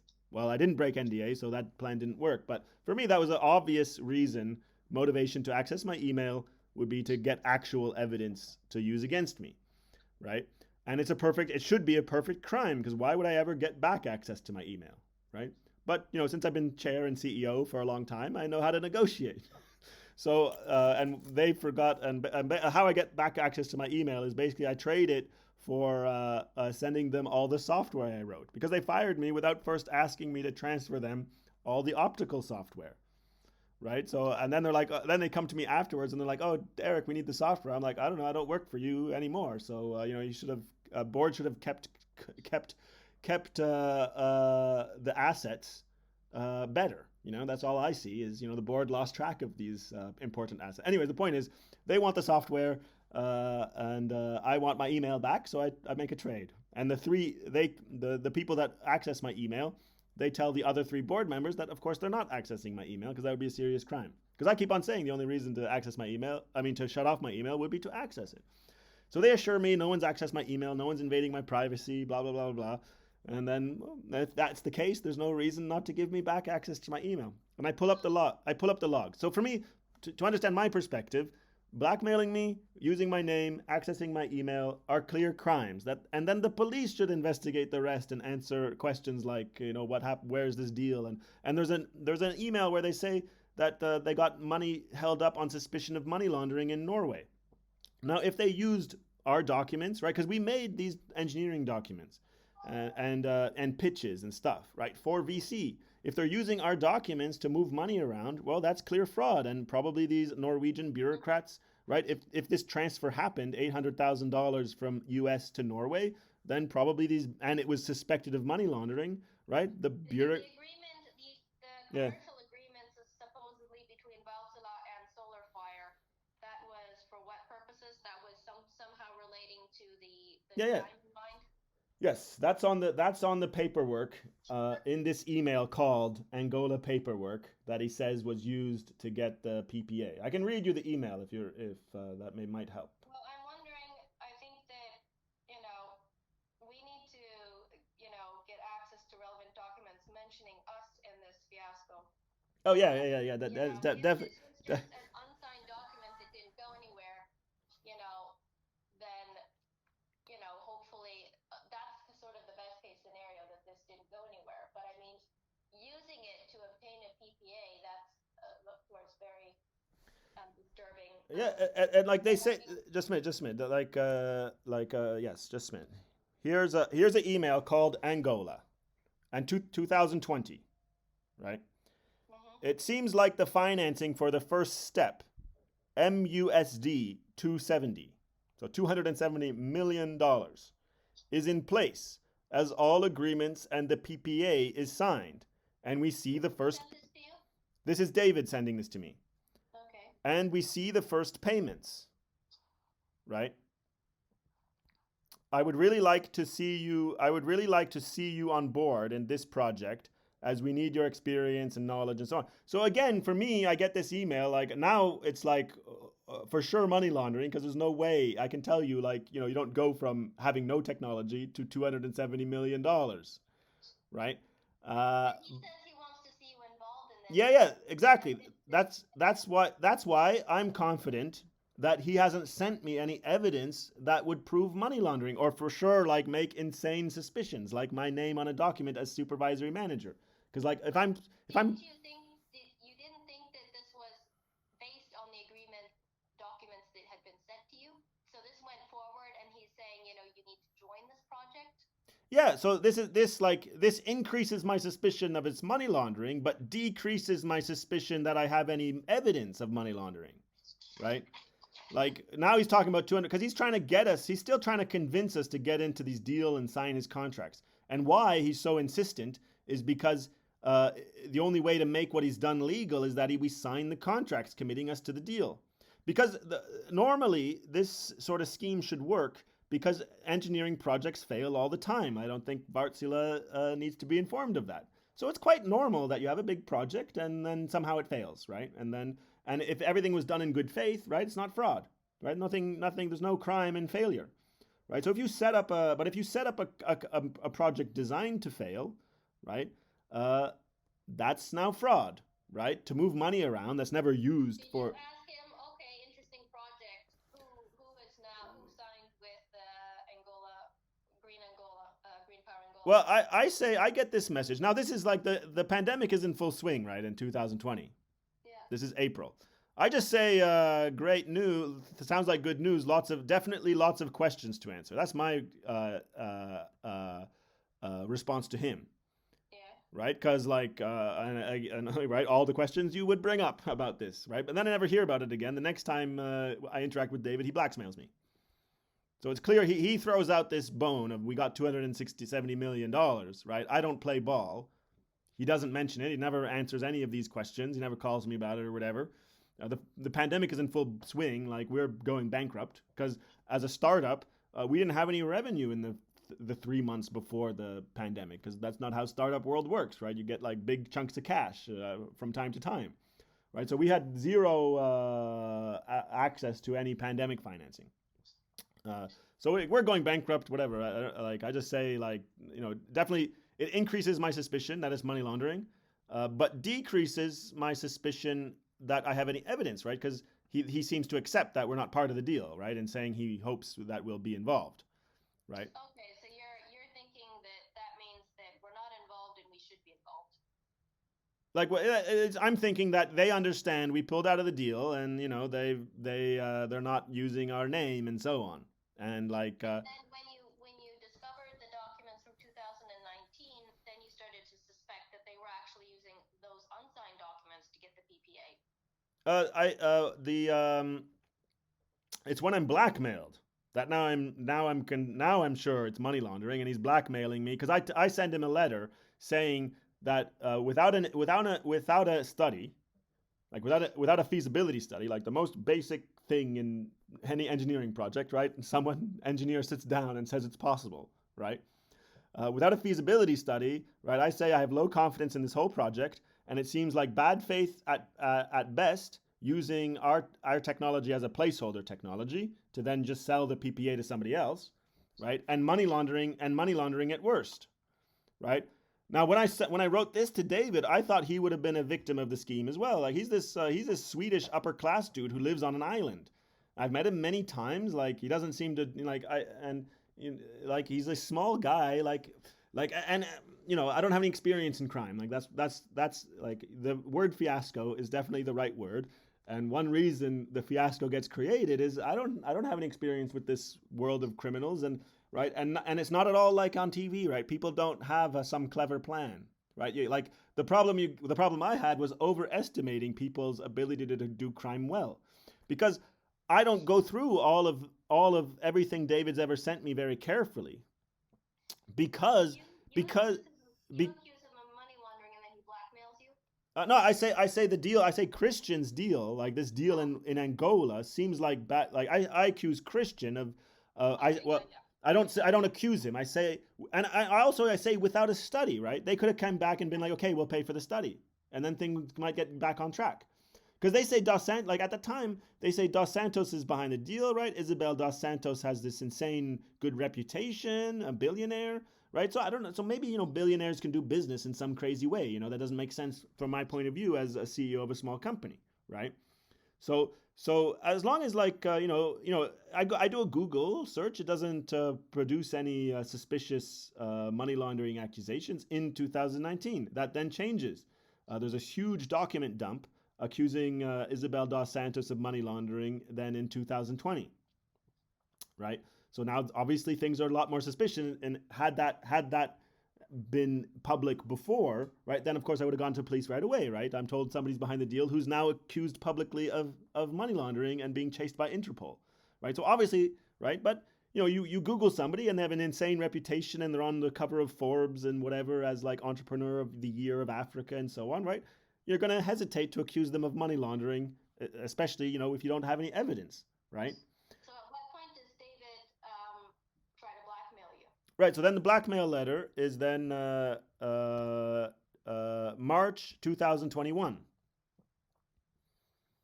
Right. And there's all sorts of like, had I gone through like, and that's my problem, like my mistake. I'm not in no way pretend to be perfect in all this. I just didn't have any experience, and like it turns out experience in a domain is really valuable, and I've never encountered crime before, the crime world, and my mistake was thinking that okay, if people are laundering money, they would do it like I would do it, and obviously I wouldn't give myself evidence of money laundering, right? So if you start suspecting somebody of crime that and you think they're smart, and like why wouldn't money launderers be smart? Well, you'd keep on inventing easy ways that for sure you wouldn't be informed about the money laundering, right? So what does Eric say when you say this looks Christian's deal looks like money laundering? So that's just a minute. I can get up the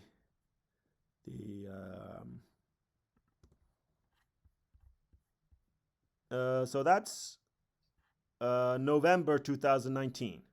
And I can read you the paragraph. I say I still have very low. It's an email discussing like aluminum, if we could build it in aluminum or steel, right? Which is like why the hell we don't even have a study of anything. Anyways, point is I still have very low confidence in this whole process without a study. And you should mention to Christian diplomatically, if you prefer, that we won't hesitate to sue his company if we feel we have been taken advantage of in order to move forward a deal in bad faith, i.e., that there is no real intention that we benefit, that we serve as a placeholder technology, or then that this whole scheme is for money laundering, and that all our previous instructions and conditions are not followed to the letter, that we do not consider a topic being dropped as some sort of agreement about the opposite. It has been Christian's choice to drop topics, not ours. Because I try to negotiate a study, right? And in such a negotiation, right, we would be committing to do one study, and then, if we can't do the project, then we're not committing to anything else. And the study would just conclude that we can't do the project. But in a legitimate business process, right, we're still kind of like partner. Like, for instance, if we were doing legitimate business, what would have been a good idea is that we do the study as a small company. We come to you guys, Wartsila, or another engineering firm that could actually do this sort of project. And then maybe investment, like we can help in some way, and we've done some, we've collected some data and done some analysis that gets your engineers starting from less than, like, not zero.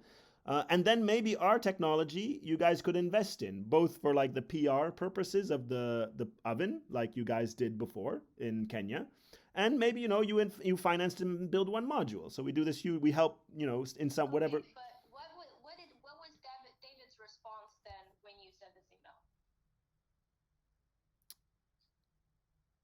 email? Well, he says, I believe Christian is more dependent upon us than we can imagine. I also believe that we are close to start the feasibility study. Right? So for me, like, had they come back with like, okay, let's do the feasibility study, right? Then, okay, everything could be on track, right? This conversation is not proof of anything. But where does it go to a direction where you actually start to think, like, I don't Oh, understand. yeah. Then The blackmailing. yes.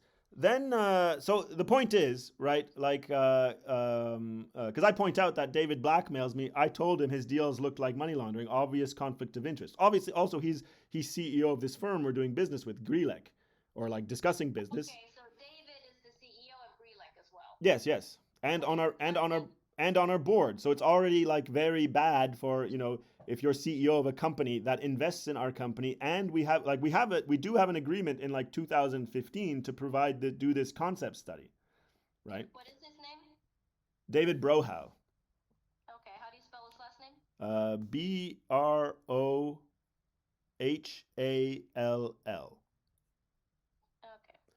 Okay. Anyways, the where I pull out of the deal is this is so we then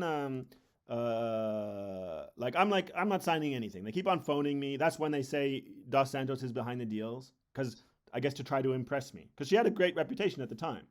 So they keep on pressuring me to sign the deals, committing to do the project, etc.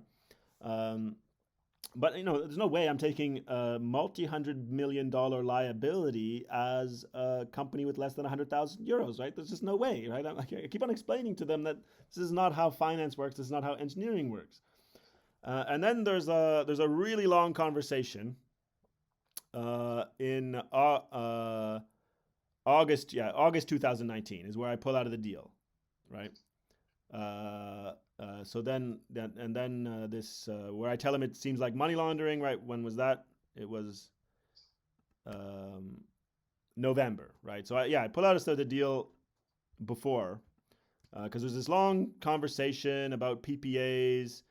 And it makes no sense, and I'm just saying I just keep on explaining. You got to do a study, right? I don't know, like, we're talking engineering, like, what do we, right? And like, we're happy to do the study. Like, I'm offering, like, we do the study for 20,000 euros, okay, and then we use that to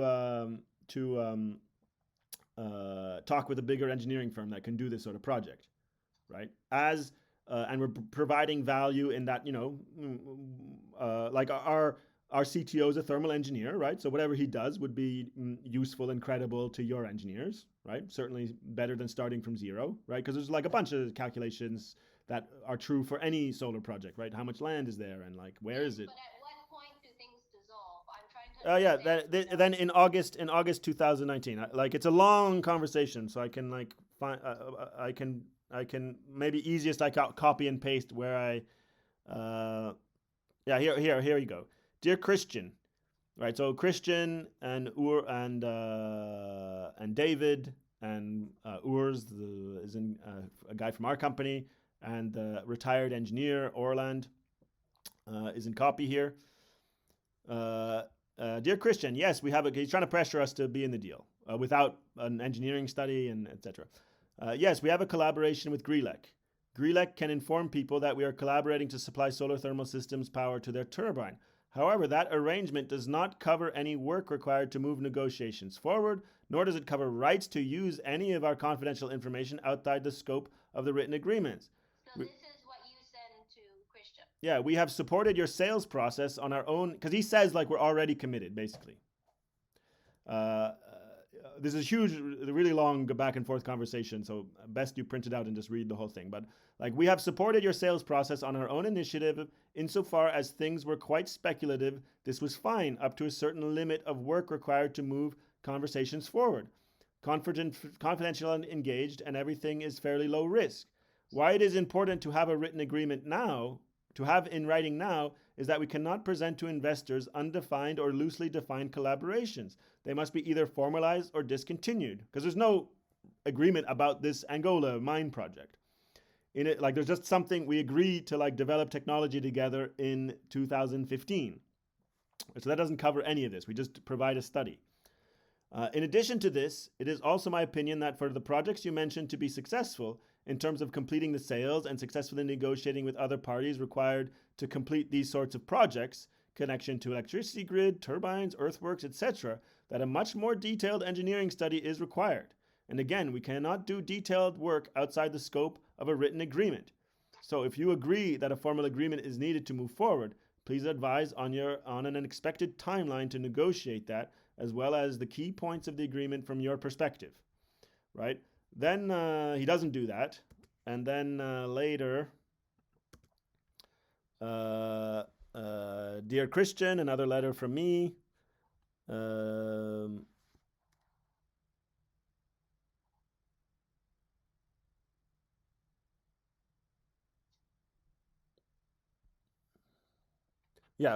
Just starts out.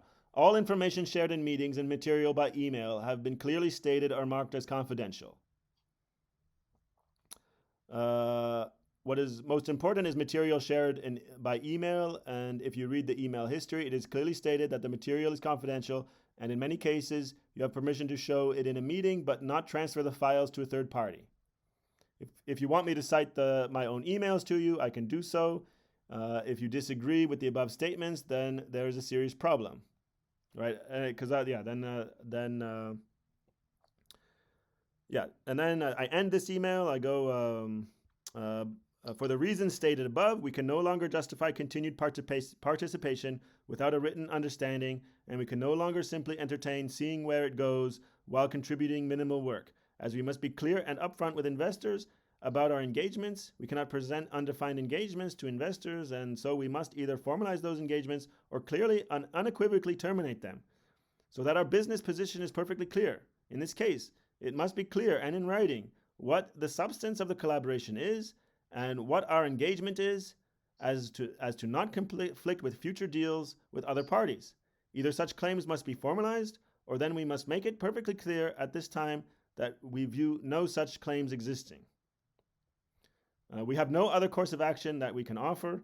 If you do not see a formal agreement necessary, then we request you cease using our material in any context, and that you provide a reasonable account of how the material has been used and to whom.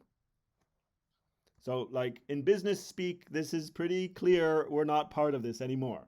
Yeah, and then what was the response you got? Just a minute, then it's... Eric, I'm afraid that you, with all your statements, you sell yourself out of the project. I have never indicated that I will start up the project without solar fire. On the contrary, I have said I actually thought we had an agreement, right? So they've been telling people, right, we have an agreement to supply the technology. I've also asked, because he starts saying like, oh, he mentions David represents us as board member and so on. And like he starts saying like, he tries to argue that we already have an agreement, right? Instead, the only messages you send is your fear that I will disclose confidential information. I confirm I have never forwarded any information given by you, and I do not intend to do it in the future. If the statement is not satisfactory, I must ask for you to cite the email sent to me so that I can be specific in my statements. However, I do hope you can start up a more constructive communication and even settle the issues with David, your board member.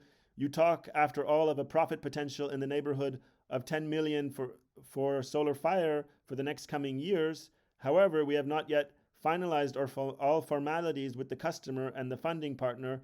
Without a change in your attitude, I am afraid this opportunity will be lost.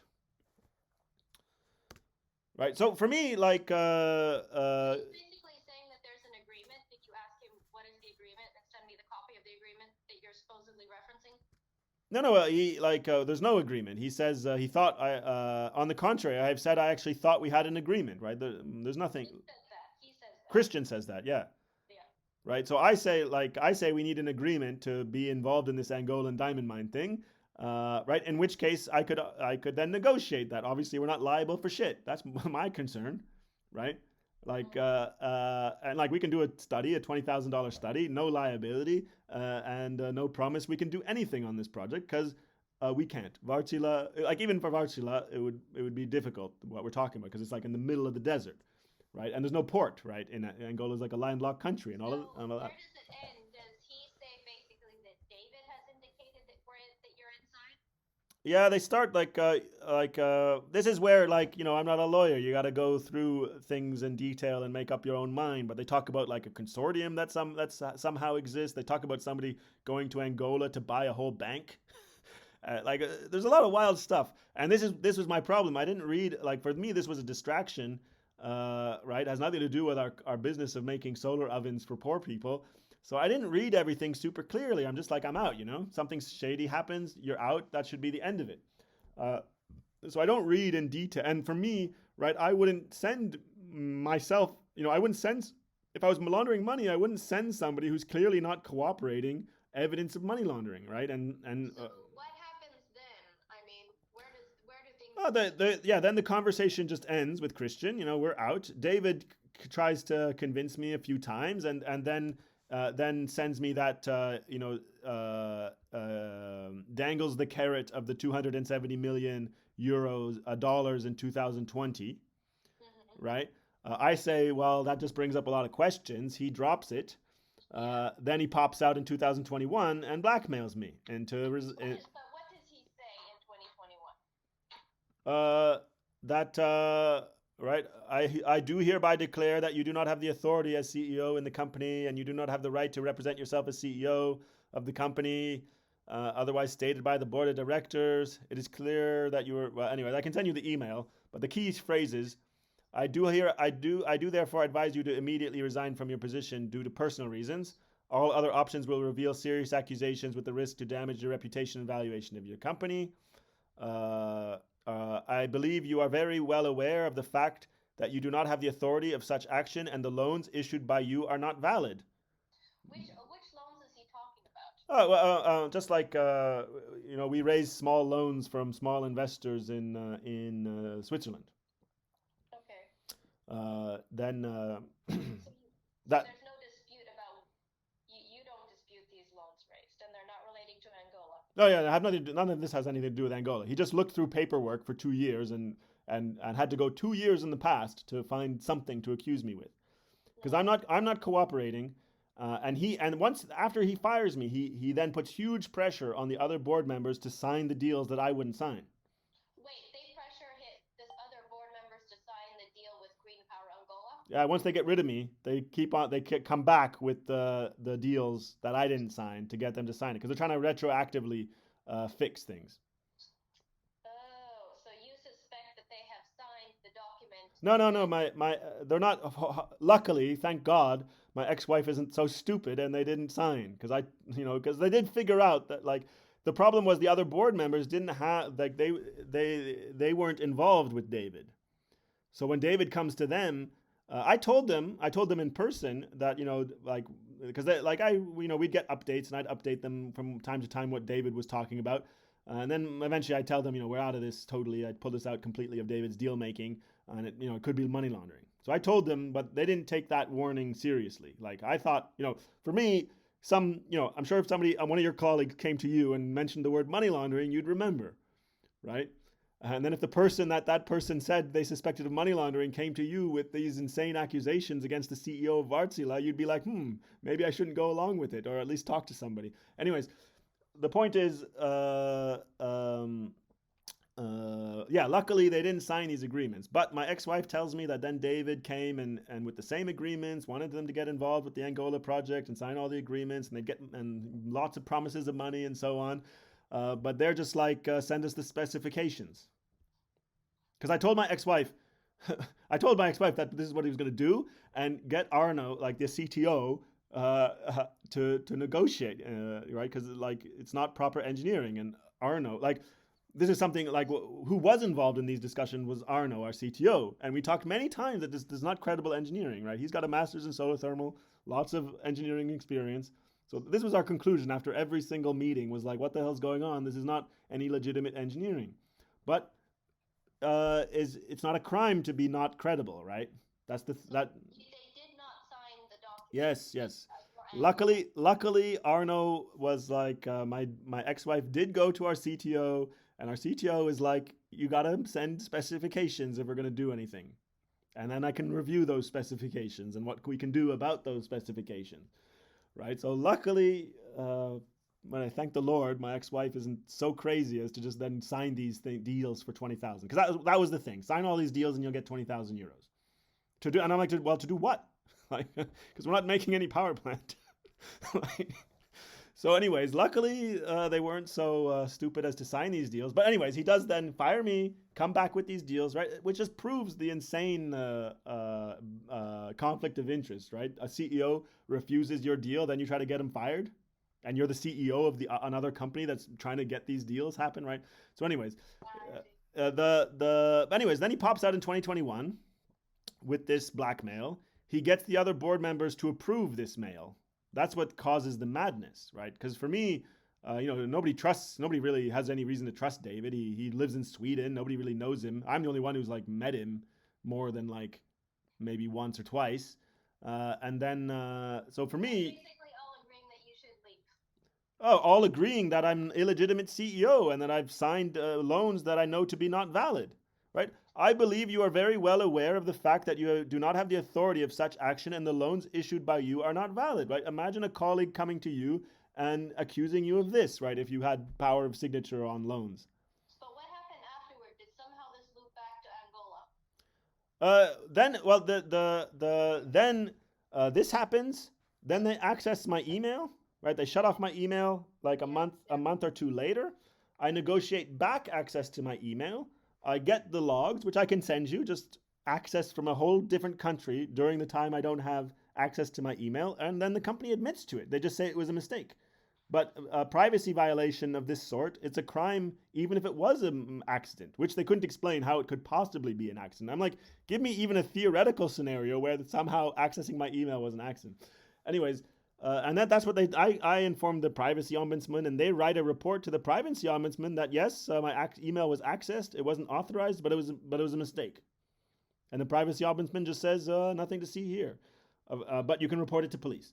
And does anything come back to Angola? Yes. So then where it comes back to Angola is then when police don't do anything about these things and put me under investigation instead. No, well, I start looking through everything when they refuse to question me as part of their investigation into me. Because eventually I'm told I'm under investigation, I'm going to jail. For what? For what? I don't know. I didn't know. Like, nobody would tell me. And the police didn't inform me, didn't send me any letter or anything. I'm just told. Go through, so you're later exonerated. Well, they don't then they say I'm under investigation. I'm going to jail. Of course, all my legal problems will be solved if I sign the severance package, which I don't. Which I don't. Wait. So this is how is this tied to solar fire? Because police investigation is separate from. It should be, but when it comes to money laundering, you enter this whole twilight zone of that nothing makes sense. So for sure, this is the first time I suspected fraud in a business dealings was like my first year of doing business. I go to a lawyer who then explains to me that you cannot use criminal accusations as leverage in a business deal, right? And if you're going to accuse somebody of fraud, you better have the evidence and you better be willing to go all the way, right? Because one alternative explanation, right, to the contract or an alternative interpretation to the contract, well, it's no longer fraud, right? It's just we disagree on the interpretation of the contract, which is different than fraud, right? Because this guy in 2012, my first year of running SolarFire, we had this partnership, and his technology, like to develop technology together. He had this photovoltaic thing. I wanted to do develop concentrated photovoltaics, but his technology wasn't really working, and his company wasn't really working. He starts selling licenses to our steam technology. So I don't know. So for me, this is clear fraud, but I don't have evidence. He just kind of mentions it to me on the phone, and then the lawyer. I go to a lawyer because I'm not an idiot, and the lawyer explains to me, well, they say like the contract says they're in charge of like commercialization. Well, it doesn't really say what, right? So a lawyer explains to me, right, all of this, what you can't do in a business negotiation, and then then advises me. Then we come up with a plan to negotiate out of the deal without accusing anybody of fraud, right? Just sticking to the contractual points that they say it's part of their commercialization responsibility, and we say it's violating, the process because, anyways, it was because there was a clear process that was described where we would patent. So we're like, well, you're commercializing. We haven't even patented anything else, and that was our argument, right? And then we got out of the. After all of this Yes. blackmail fiasco, and then when you actually did go through your That's emails and saw, yes, the Angola yes. document that mentioned That's you and everything, did you later go back to SolarFire? no, no. I sent it to the auditor because I sent the blackmail to the auditor the next day, right? It says it accuses me of being an illegitimate CEO. How is this not an auditing thing? She says she can't do anything. Well, but then the Angola thing, you sent them the documents as well about the Angola thing. Yeah, yeah. I sent it to the auditor, and then I go to police. But did you go to also SolarFire and say, hey, was this? Do you know if this was actually somehow signed fraudulently? Well, like for me, there's already all of these criminal accusations. So I like. So you don't go back to them. Yeah, it's the police. Like there's the access to my email anyways, and it's using my name. It's using my personal name on these documents. So I would definitely like, even if Wartsila was doing a project, right? You'd still need to have some paper to put somebody's name, right? You're like, right? Well, you need consent. Yeah, exactly, right? So Wartsila can't just put your name on whatever documents it wants just because you work for Wartsila. So I can definitely say there doesn't exist absolutely no authorization to use my name. And since I was the only person that could authorize anything at the time, I can definitely say there was no authorization from the company at all. Now, if there's, if, And to the best of your knowledge, the company didn't sign the same agreement with someone else after they kicked you out. like SolarFire, Yeah. what do you mean sign the same agreement with somebody else? Well, no, my ex-wife tells me like these agreements. My ex-wife tells me after they fire me as CEO, David puts on all this pressure to sign these agreements, and they don't. They keep on telling him to send the specifications, and he never does. Okay, and so to the best of your knowledge, this was never later signed by. Yeah, it's not retroactively fixed either. Even if that's a thing, I'm not a lawyer. I don't think, like, from my point of view, you can't retroactively fix this sort of thing. But if you could, it from what I understand, it did not happen. And then in 2022, then I'm like, if I don't have, because like for me, if it's crimes against me, right, then from my moral perspective, oh, maybe I can let it go, right? If somebody punches me in the face, and that's on me to do something about it, right? But money laundering is a crime against society and the state, and it like finances terrorism and child rape on an industrial scale and so on. It's not morally acceptable to me. Like money laundering is the same for me as like a corporate person. For me, I perceive the world, what happens in the world, because of money, right? Like once a deal gets done and the financing is arranged, for me, it's like already happened, right? Well, So I think that Valsala also doesn't want yeah, agreements obvi- floating around that reference us whenever yes, have nothing to do with it. yes. So, I mean, what I would like to now do is, get access to the documents. If they're not signed, then I think they're. Well, it comes with an email saying Angola paperwork. This is what I used to get the PPA. So Yeah.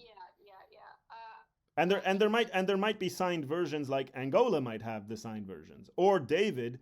Like for me, like what investigators should do, right, is use the blackmail, David's blackmail against me, and the access to my information to get David to flip, right, and give all his evidence. Like maybe he has the signed documents, right? Because for me, I expect David got into this by accident and then started getting manipulated. And then, if you don't have a strong moral compass, right? You start, you think covering up and going along with it, and you're getting paid, right? You're getting paid to do nothing, right? So, you can, if you don't really if you keep rationalizing things, right, you can get sucked into this sort of thing. And then when you realize that you've participated in crime, it's too late.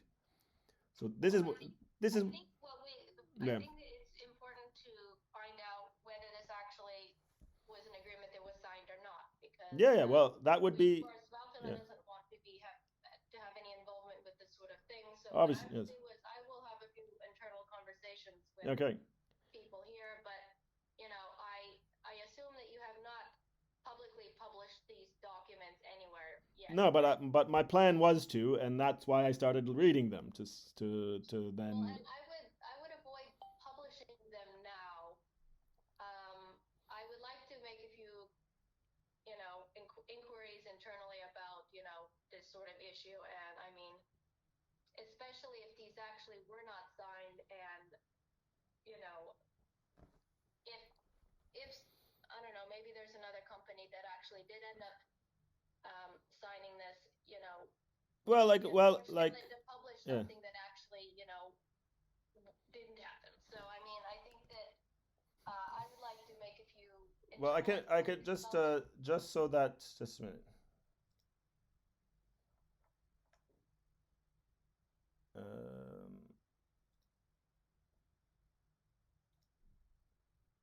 Just one little second.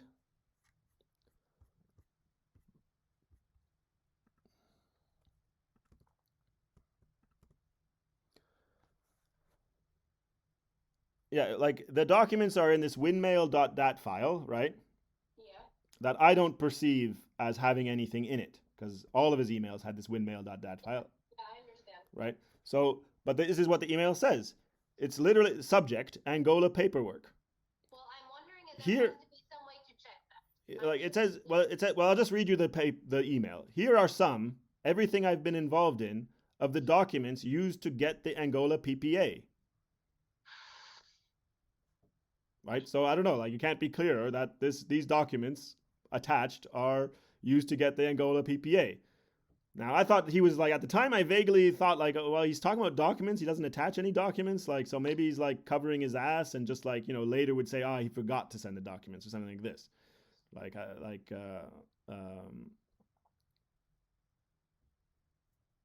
you didn't think that these were documents with Solar Fire as a party to them. yeah, yeah. In any case, I didn't think that there would be fraud. Like there would be that he'd send me documents that I could tell you were clear fraud. So whatever. Like because you uh, like even if you don't have details about this sort of deal, you could speculate about all sorts of things that could like help make it legitimate, right? Like because right, you can get a PPA and keep it open what technology you're going to use. Maybe that's a thing, right? Well, can a PPA be issued and then canceled if there's no documents sent later? I mean, Yeah, like if you don't know, if you're not involved in these processes, how would you say from outside that it's fraud, right? well, I'm just wondering, even if let's say that a PPA was obtained, is that something that can be revoked if it's clear that it's not a legitimate document that was, the basis Well, for no, it, but right? like that, like uh, that it would be like if the engineering project is fake, right, and using my name uh, to get the PPA is now fraud, right? If the project is fraud, I agree. If yeah. this document was submitted, it's a fraud. And I mean, just the creation of the document, Now if you say something new is, sure.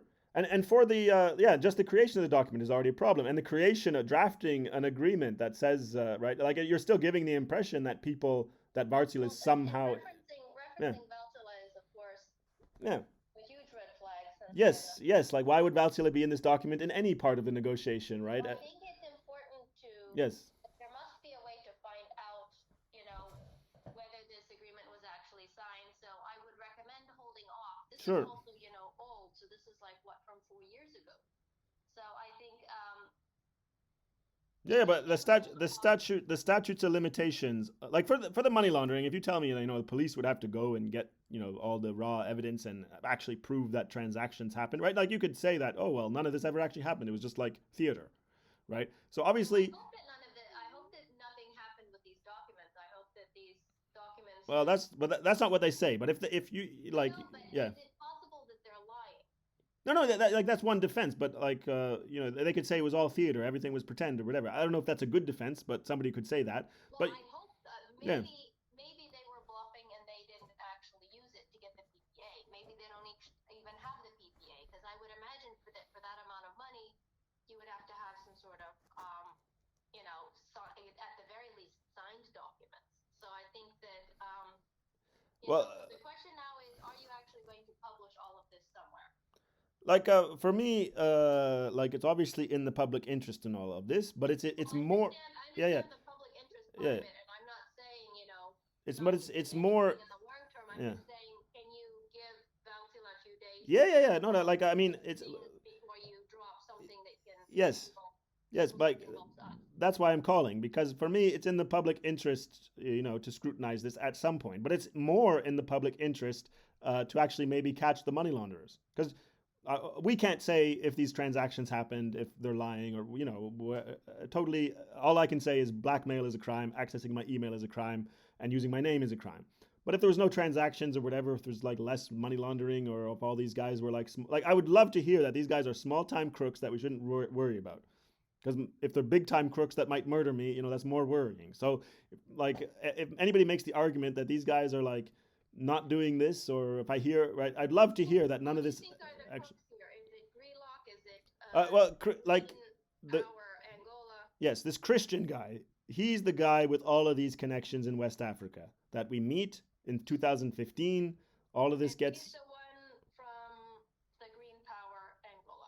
Green Power Angola is his company that he makes in Angola, and Green Power Norway is like the parent company or whatever that he makes in Norway.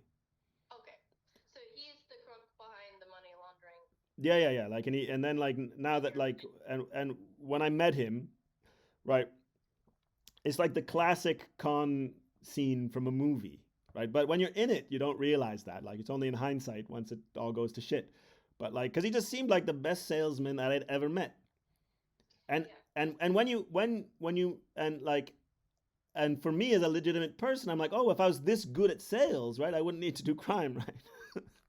Like, so this is how I interpreted his amazing, like this was like in the presence of like a sales god, basically. Like it was like in many ways magical. And then he had all these crazy stories, and there's these people from a Danish thermal oil company. Anyways, and we meet in this hotel in Stockholm. Anyways, and he had all these contacts in West Africa, and he'd been doing business in Africa for many decades. And his previous business was setting up telecoms. And now he's moving to renewable energy, but he's new to the industry, has to learn, etc. So Did at any point any conversations with Christian include references to Valtila besides you saying, if you want, I can try to talk to Valtila, but we need to have a feasibility study first. no, yeah, yeah. I think I put that in the email. So that's the only reference to Valtila from either side. Yeah, then they make this. Then they put that directly in the agreement that you're already somehow involved. Did you say that you had some sort of agreement with Valtila? No, I said, yeah, I mentioned that we had this sponsorship thing, and that with credible engineering, that you guys actually do power projects in Africa, right? So I'm like I was Well, in. was our project though in that we did in Africa with solar power, was that confidential though? No, no, it's on like it's the whole point was to do media, Okay. and then like it was purely a corporate social responsibility thing as part of your guys' contribution to poor people. And Yeah. then like I didn't say that we have any technology I said with some credible engineering I could come and talk to you guys because you guys have the diesel engines to do power production, and Yeah. like Yeah. right. So maybe if this was legit, maybe it's a project that interests you guys. But at no point did I say like we have some agreement with Wartsila to develop technology or to do anything. I just mentioned that we did a project And then if it was legit and you guys were interested, then our role could be just doing what we do of making ovens, around Angola and the other countries, and part of the social responsibility thing of doing business in Africa, right? So that's what our interest would be in continuing.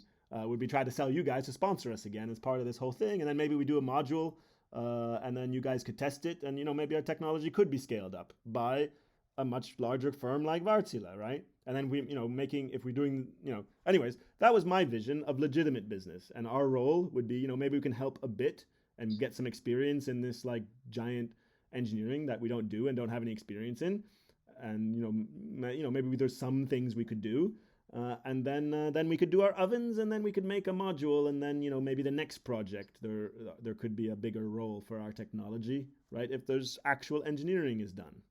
Yeah, So and the then yeah. you are currently in another company. I see that when you called, it was listed as a company called C Sustainable. Oh, well, that's my old. Had no idea that was That's what your phone number appears as. So that's currently the company you're working for? no, that's a private company I have in Finland. I Okay. had no idea it was associated with my number. I'm now that's just like the consultancy firm I made like a decade ago Okay. to do some web consultancy. It doesn't really do much business activities, just a private what's it called? Well, anyways, just a private sole proprietor business in Finland. I'm currently CEO of a business in Switzerland Mm-hmm. called abalance.sa. What is it called? Abalance, ABALANCE,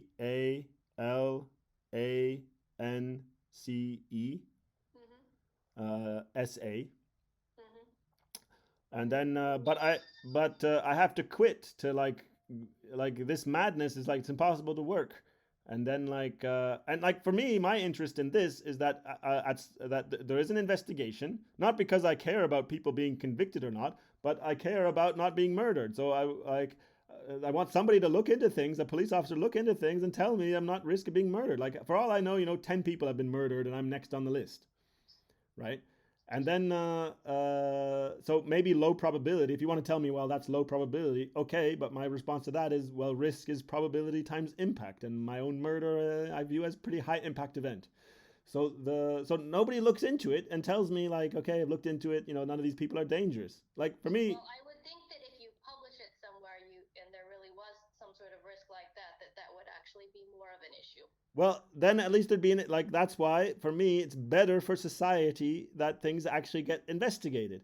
Now, if you Well, guys, yeah, I think this issue really should be looked into, and I think yes, as I said, I want to ask around and Valtila, about this sort of situation, how to look into things, yes. and let if I could ask you to hold off on publishing Yeah, anything. I can easily commit to that, but the like just so you can appreciate a bit of my situation and the anxiety I have to live with. There's a government document that I like because when all of this got closed down and nothing happened, no investigation was ever ordered. They say there's no evidence at all. Like, and you can tell me that this is not enough evidence to convict somebody of money laundering, but you can't tell me there's no evidence, right? Especially once I send you the evidence and you literally see it, right?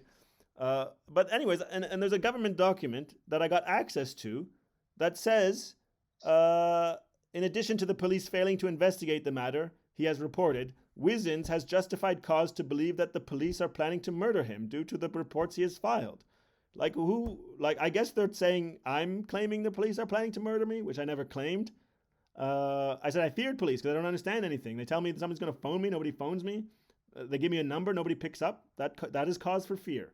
I never said I knew of some plan to murder me.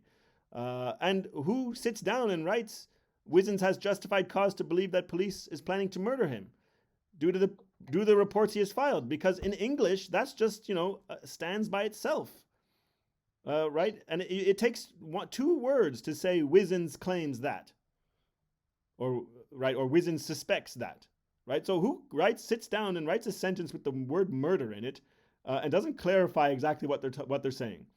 And I can, and the government refuses to even tell me that this does not say what it says. What it says. Wizens has justified cause to believe that the police are planning to murder him. So like nobody even tells me to believe it means something else. And like this was written last year, and like so for 9 months, I keep on telling them that all this document says, which clearly I was not supposed to be get access to. There's like still red editing markings, like there's still paragraphs highlighted in red and underlined, and confidentiality markings on one page, right? And like I keep telling them like, and like why isn't it written in Finnish? Like this is the original decision written in English. Why? Like it doesn't even like. Why would he? Why would the Finnish? Anyways, Well, like okay, so now we're at the almost into the weekend. We have a yes, long yes. weekend because of Vappu. I have a Yeah, I won't. I won't publish anything. I won't Dylan. publish in any. I won't publish anything over the weekend. And I would love that Wartsila uses the vastly more power you guys that have than me to get police to investigate somewhere. There's all like they talk about Norway, they talk about Switzerland, they talk about the U.S. I can't go to all these countries and report the evidence. Who talks about this? Like they say that like here's one like they do the same scheme in Namibia and then Ghana and then Angola and Myanmar is involved in some way too. They mentioned them. But here's one letter that I got forwarded by the retired engineer. Now this is 2017, right? Right. I want to give you. This is a forwarded a letter to a letter from Christian to Ordian, the retired engineer, who then forwarded it to me. So I write to you to inform. I write to you in a for us peculiar language, as it might happen that you will share this with your friends in Finland. So already suspicious and not proper English, but whatever. I wanted to give you a quick update on the situation as it is now. We wait for two things: the term sheet and the PPA. The PPA is dependent on the land agreement where the plant will be located. Terms and conditions in the PPA have been agreed upon. The details about the land must be included in the PPA before it is signed. Our main partner in Ghana will deal with this the coming weekend. When it comes to the term sheet, we have been trapped in Norwegian bureaucracy. I hate to say it. It was about money laundering and the confirmation that a money transfer to the investor is clean. That has delayed the payment for the due deal. This is now history and we are all happy. So far, my hiccups. Right? So, I don't know, so the Norwegian bureaucracy flagged something as potential money laundering. Right? If our documents were used in that transfer, fraud, money laundering, like there's no basis to transfer any money around using our documents to make projects anywhere for at any time since 2014 when all this started. So anyway, so there's this Norway, and then right they and this transfer was from the States, but I don't like I'm told there's, but maybe that was in writing. I mean Is that relating to the Angola project or something else? that's the Ghana project, but it's probably the exact same scheme of like how the actual money laundering blows up is that right? They need our documents. Why do they need our documents and our involvement and so on? Because they need to give documents to bankers and bureaucrats and stuff, who then have a copy of these documents. How things blow up is police go and find those documents, bring them to me, and I tell them it's fraud, right? And if there's some legitimate if it's not fraud and police go and find the documents and they're like everything checks out or whatever, right? No reason to publish anything about money laundering. Okay, so you just want someone to investigate these documents to make sure that nothing actually has been, Well, presented as a signed document. like there's already a suspicious death associated with this whole Ndiama Katoka money laundering thing. That's already in the news, right? Like there's a red notice for Isabel dos Santos. Wait, okay, so you say there's already someone that has died? Yeah. There's a suspicious Portuguese banker death. And Dos Santos' death, from my point of view, is really suspicious because he died 2 weeks before this corruption trial in Angola. Because why things change in 2019 and all this evidence starts to be produced is because they come under investigation for fraud by the Angolan authorities and also the Ghana authorities. They mentioned this to me in emails. Right? This was my mistake. I didn't. This to you? Pardon? Who mentions this to you? Christian and David. I can send you the whole. It's a really long thread where all of this. So they tell you that the Angola project is now. Yeah, they mentioned the Ghana project is investigated for fraud, and they because when I start doing a thorough review of everything, because lawyers had always told me not to practice the law myself, right? I'm sure that's what you would recommend any corporate executive, right? To come to you with legal questions and not try to solve it themselves, right? So for me, it wasn't something I should do to try to like make a case. Then and like when and then I was in 2019 I was voyaging and I'm like, okay, I got to talk to a lawyer. Like it wasn't that like these things were fine. It was like I got to talk to a lawyer or an So attorney. Christian flagged to you investigations in Ghana Yeah, just a related to minute. money laundering. Anyways, I did um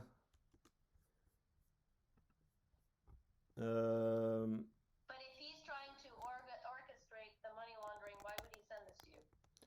well, they're trying to like they need us to legitimize everything. Right? Like what why does Christian say he already thought we had an agreement? Because he's already been telling people we have an agreement to move all this money around. Yes, but why is he flagging to you money laundering investigations in Ghana and saying that it's probably going to happen in Angola if he's trying to actually orchestrate this money laundering in Angola? Well, like they're trying to like they're trying like their role in the money laundering is to make everything legal, right? Plausibly, like at least like arguably legal, right? Because like for instance, it's not credible that as an engineering firm with less than 100,000 euros, right, that we would be committed to these multi megawatt $100 million projects, right? Yeah. So already that's highly suspicious, and you could argue, that's fraud, and they knew that we couldn't do these projects, and so it's for money laundering and so on, just because of that. But you have a much better position. You have a much better argument to be like, well, Solar Fire said they could do it, and we're not engineers, and blah blah blah, right?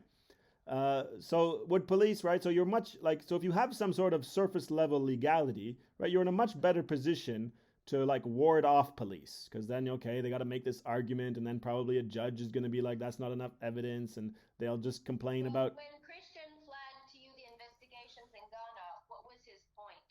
Well, I guess they're trying to like they're like from my perspective they're trying to like we've been doing business now like with David since 2014 and with Christian since 2015, and they do this in Namibia, they do this in Ghana, and then they start in Angola. So like their scheme has already worked multiple times, right?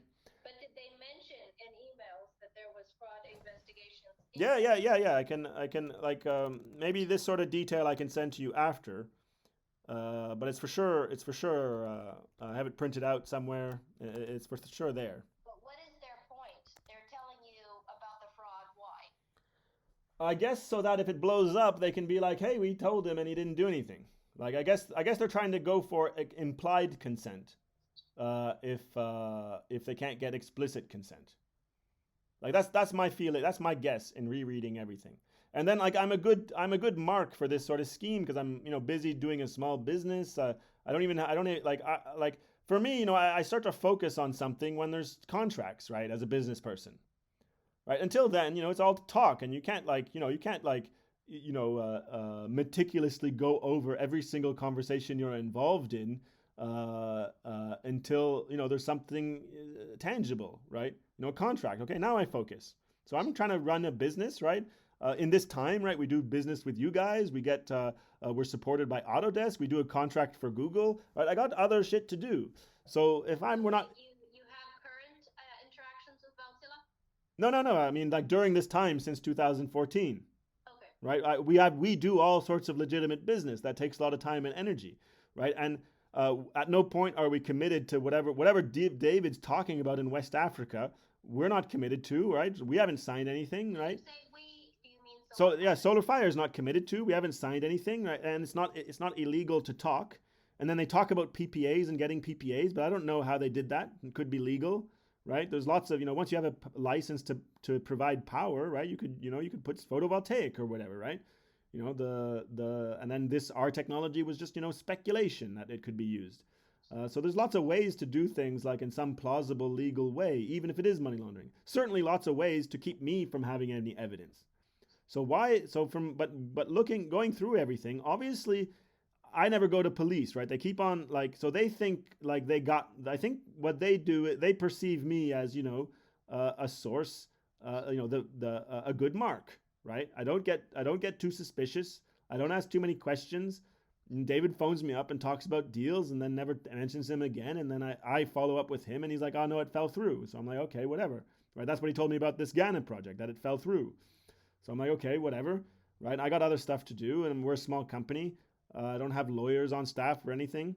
So I think they perceive me as just a gullible good mark, and that if they send me this information, that then it creates at least sort of implied consent. They could be like, oh well, we sent it to him, especially right until like where things go wrong is when I explicitly pull us out of the deal, right?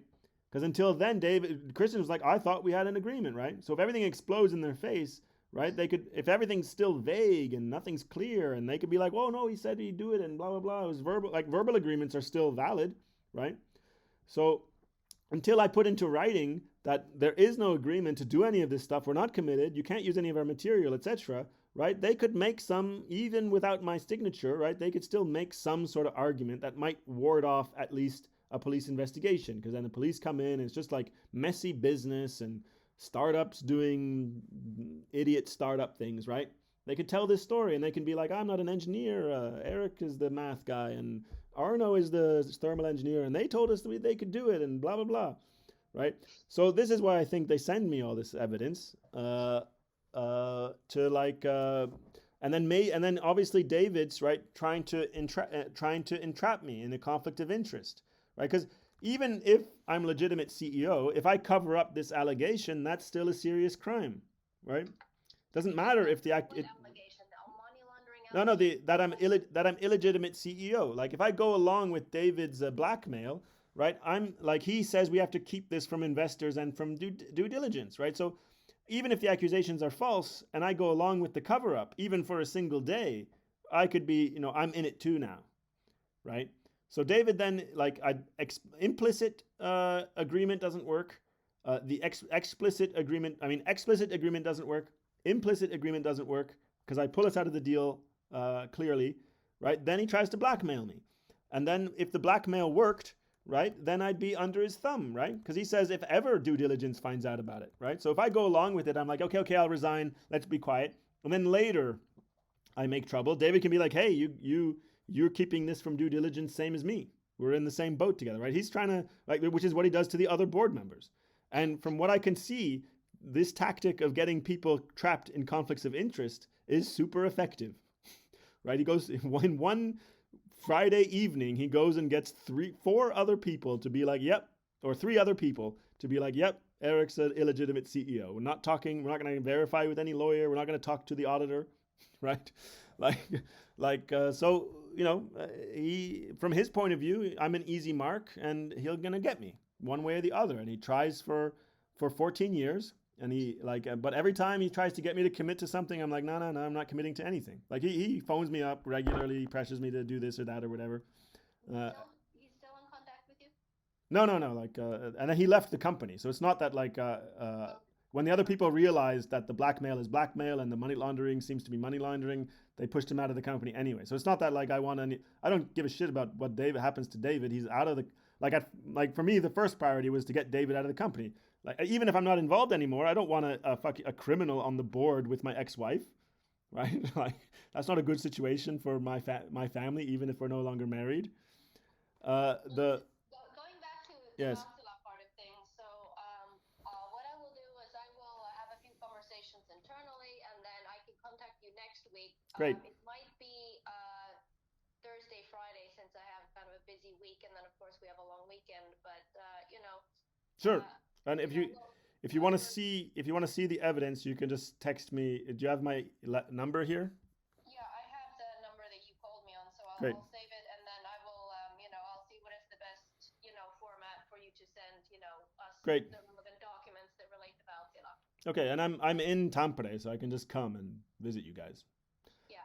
And Okay. then And then, yeah, and for me, for sure, the best outcome is that the authorities do their job.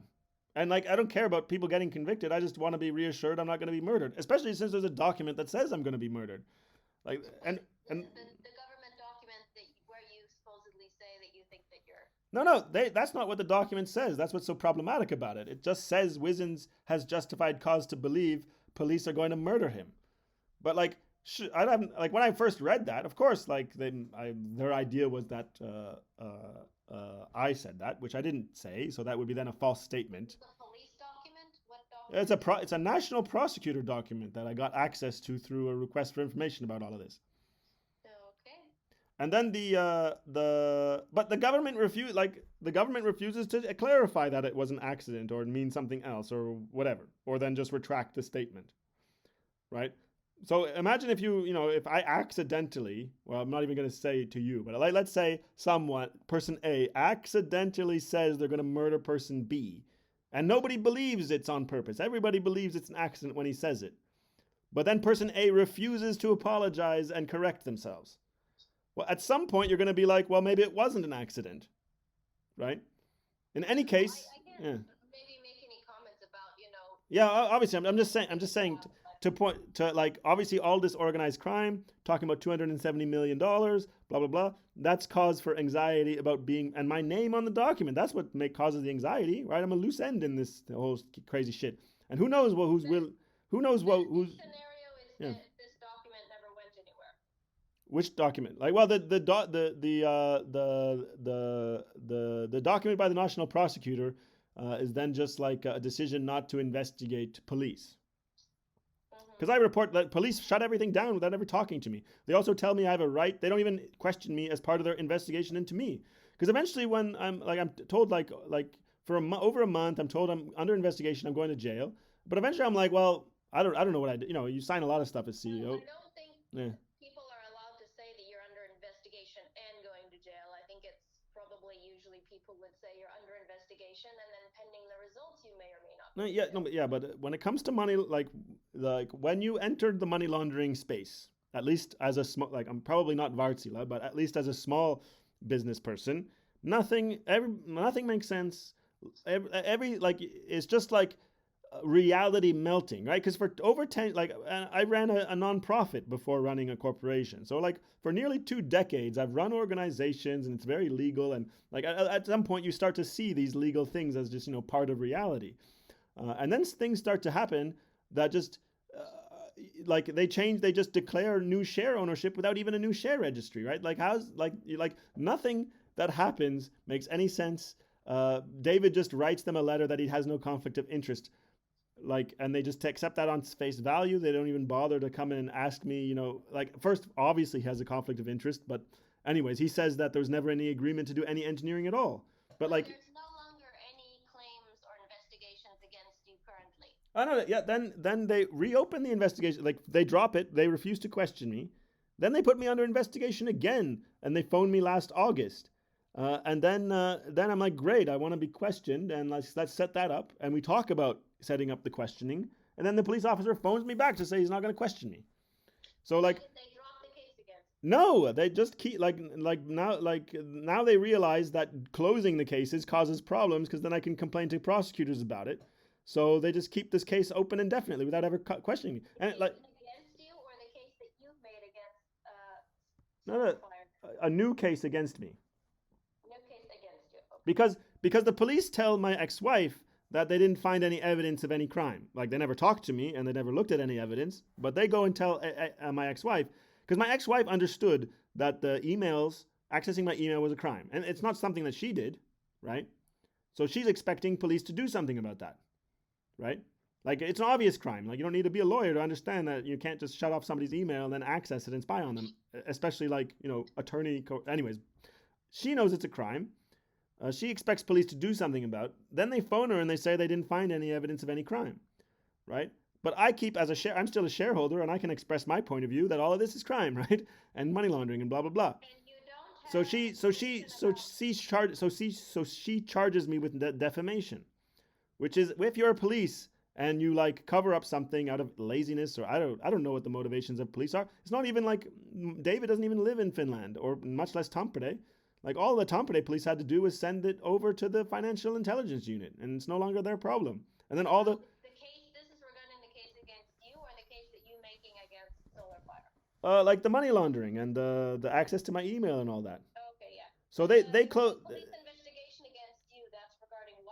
Well, then the police then phone my ex-wife to tell her, like, she's the new chair of the company, to tell her that they didn't find any evidence at all. There is zero evidence in all of this, and therefore they closed everything down, right? And then my ex-wife, but I keep on telling that, like, obviously accessing my email is invasion of privacy, and I have the logs, so like there's no way you can't, there's no way, there's no evidence and so on.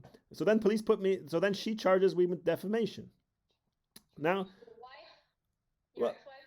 yeah, like why? Like, police tell her there's no crime. So like, cause like, and if you're police that cover up a crime out of laziness or whatever, I don't know the motivations So of police. you're saying that the investigation that you currently have. Into me, yeah, is defamation about all the thing, everything that I've been telling you about. But the police refuse to question me because they know it's not defamatory because I have all of the evidence. But they've already said there's no evidence, and Ava and my ex-wife even sent me a text that says police just phoned me and they say there's no evidence for anything. But wait, you saying that she brought the case of defamation against you, or Solar Fire did? I guess her. I don't know. I guess maybe her personally, maybe Solar Fire. Oh, I don't know if a company can do a defamation case. But why would she make an accusation against you for defamation and then later tell you that there are no grounds for defamation? That doesn't make any sense. No, no, no, no. There's the first three cases are I file the blackmail case, like in the police system, the online system, Yeah. with the evidence, the blackmail letter. I file the access to my email with the logs of the email and the them telling me that no one's accessed my email. Like they explicitly say no one has accessed my email. Then I get the logs and access to my email every single day for weeks, right? And these logs are from Gmail, right? So it's third party, like it's Google that makes these logs. So it's not something I could possibly like, somehow hack or fabricate or something. Anyways, I file this. Then the attorneys, go and get me under investigation. Of course, the purpose of that was to tell their story that there's nothing to see here about what I filed, right? Because I tell my ex-wife, like my ex-wife didn't access my email and hasn't laundered any money. I tell her go to police, right? I've gone to police. You should too, right? So instead of going to police, she lets her attorneys, because all the attorneys start working together. That's their mistake. Because what people don't realize is criminals are dumb, and you should not believe what they say. So like, well, David comes up with all sorts of plausible deniability bullshit that I have the explicit evidence to contradict. Right? Nobody realizes that I've interacted with David a lot. So if he says something, maybe I have an email or whatever that directly contradicts it. Right? So he says there was never any deal to do engineering. So therefore, no conflict of interest, which obviously contradicts like what I just read you in the agreement about Angola, that they have a deal with us to do this, right?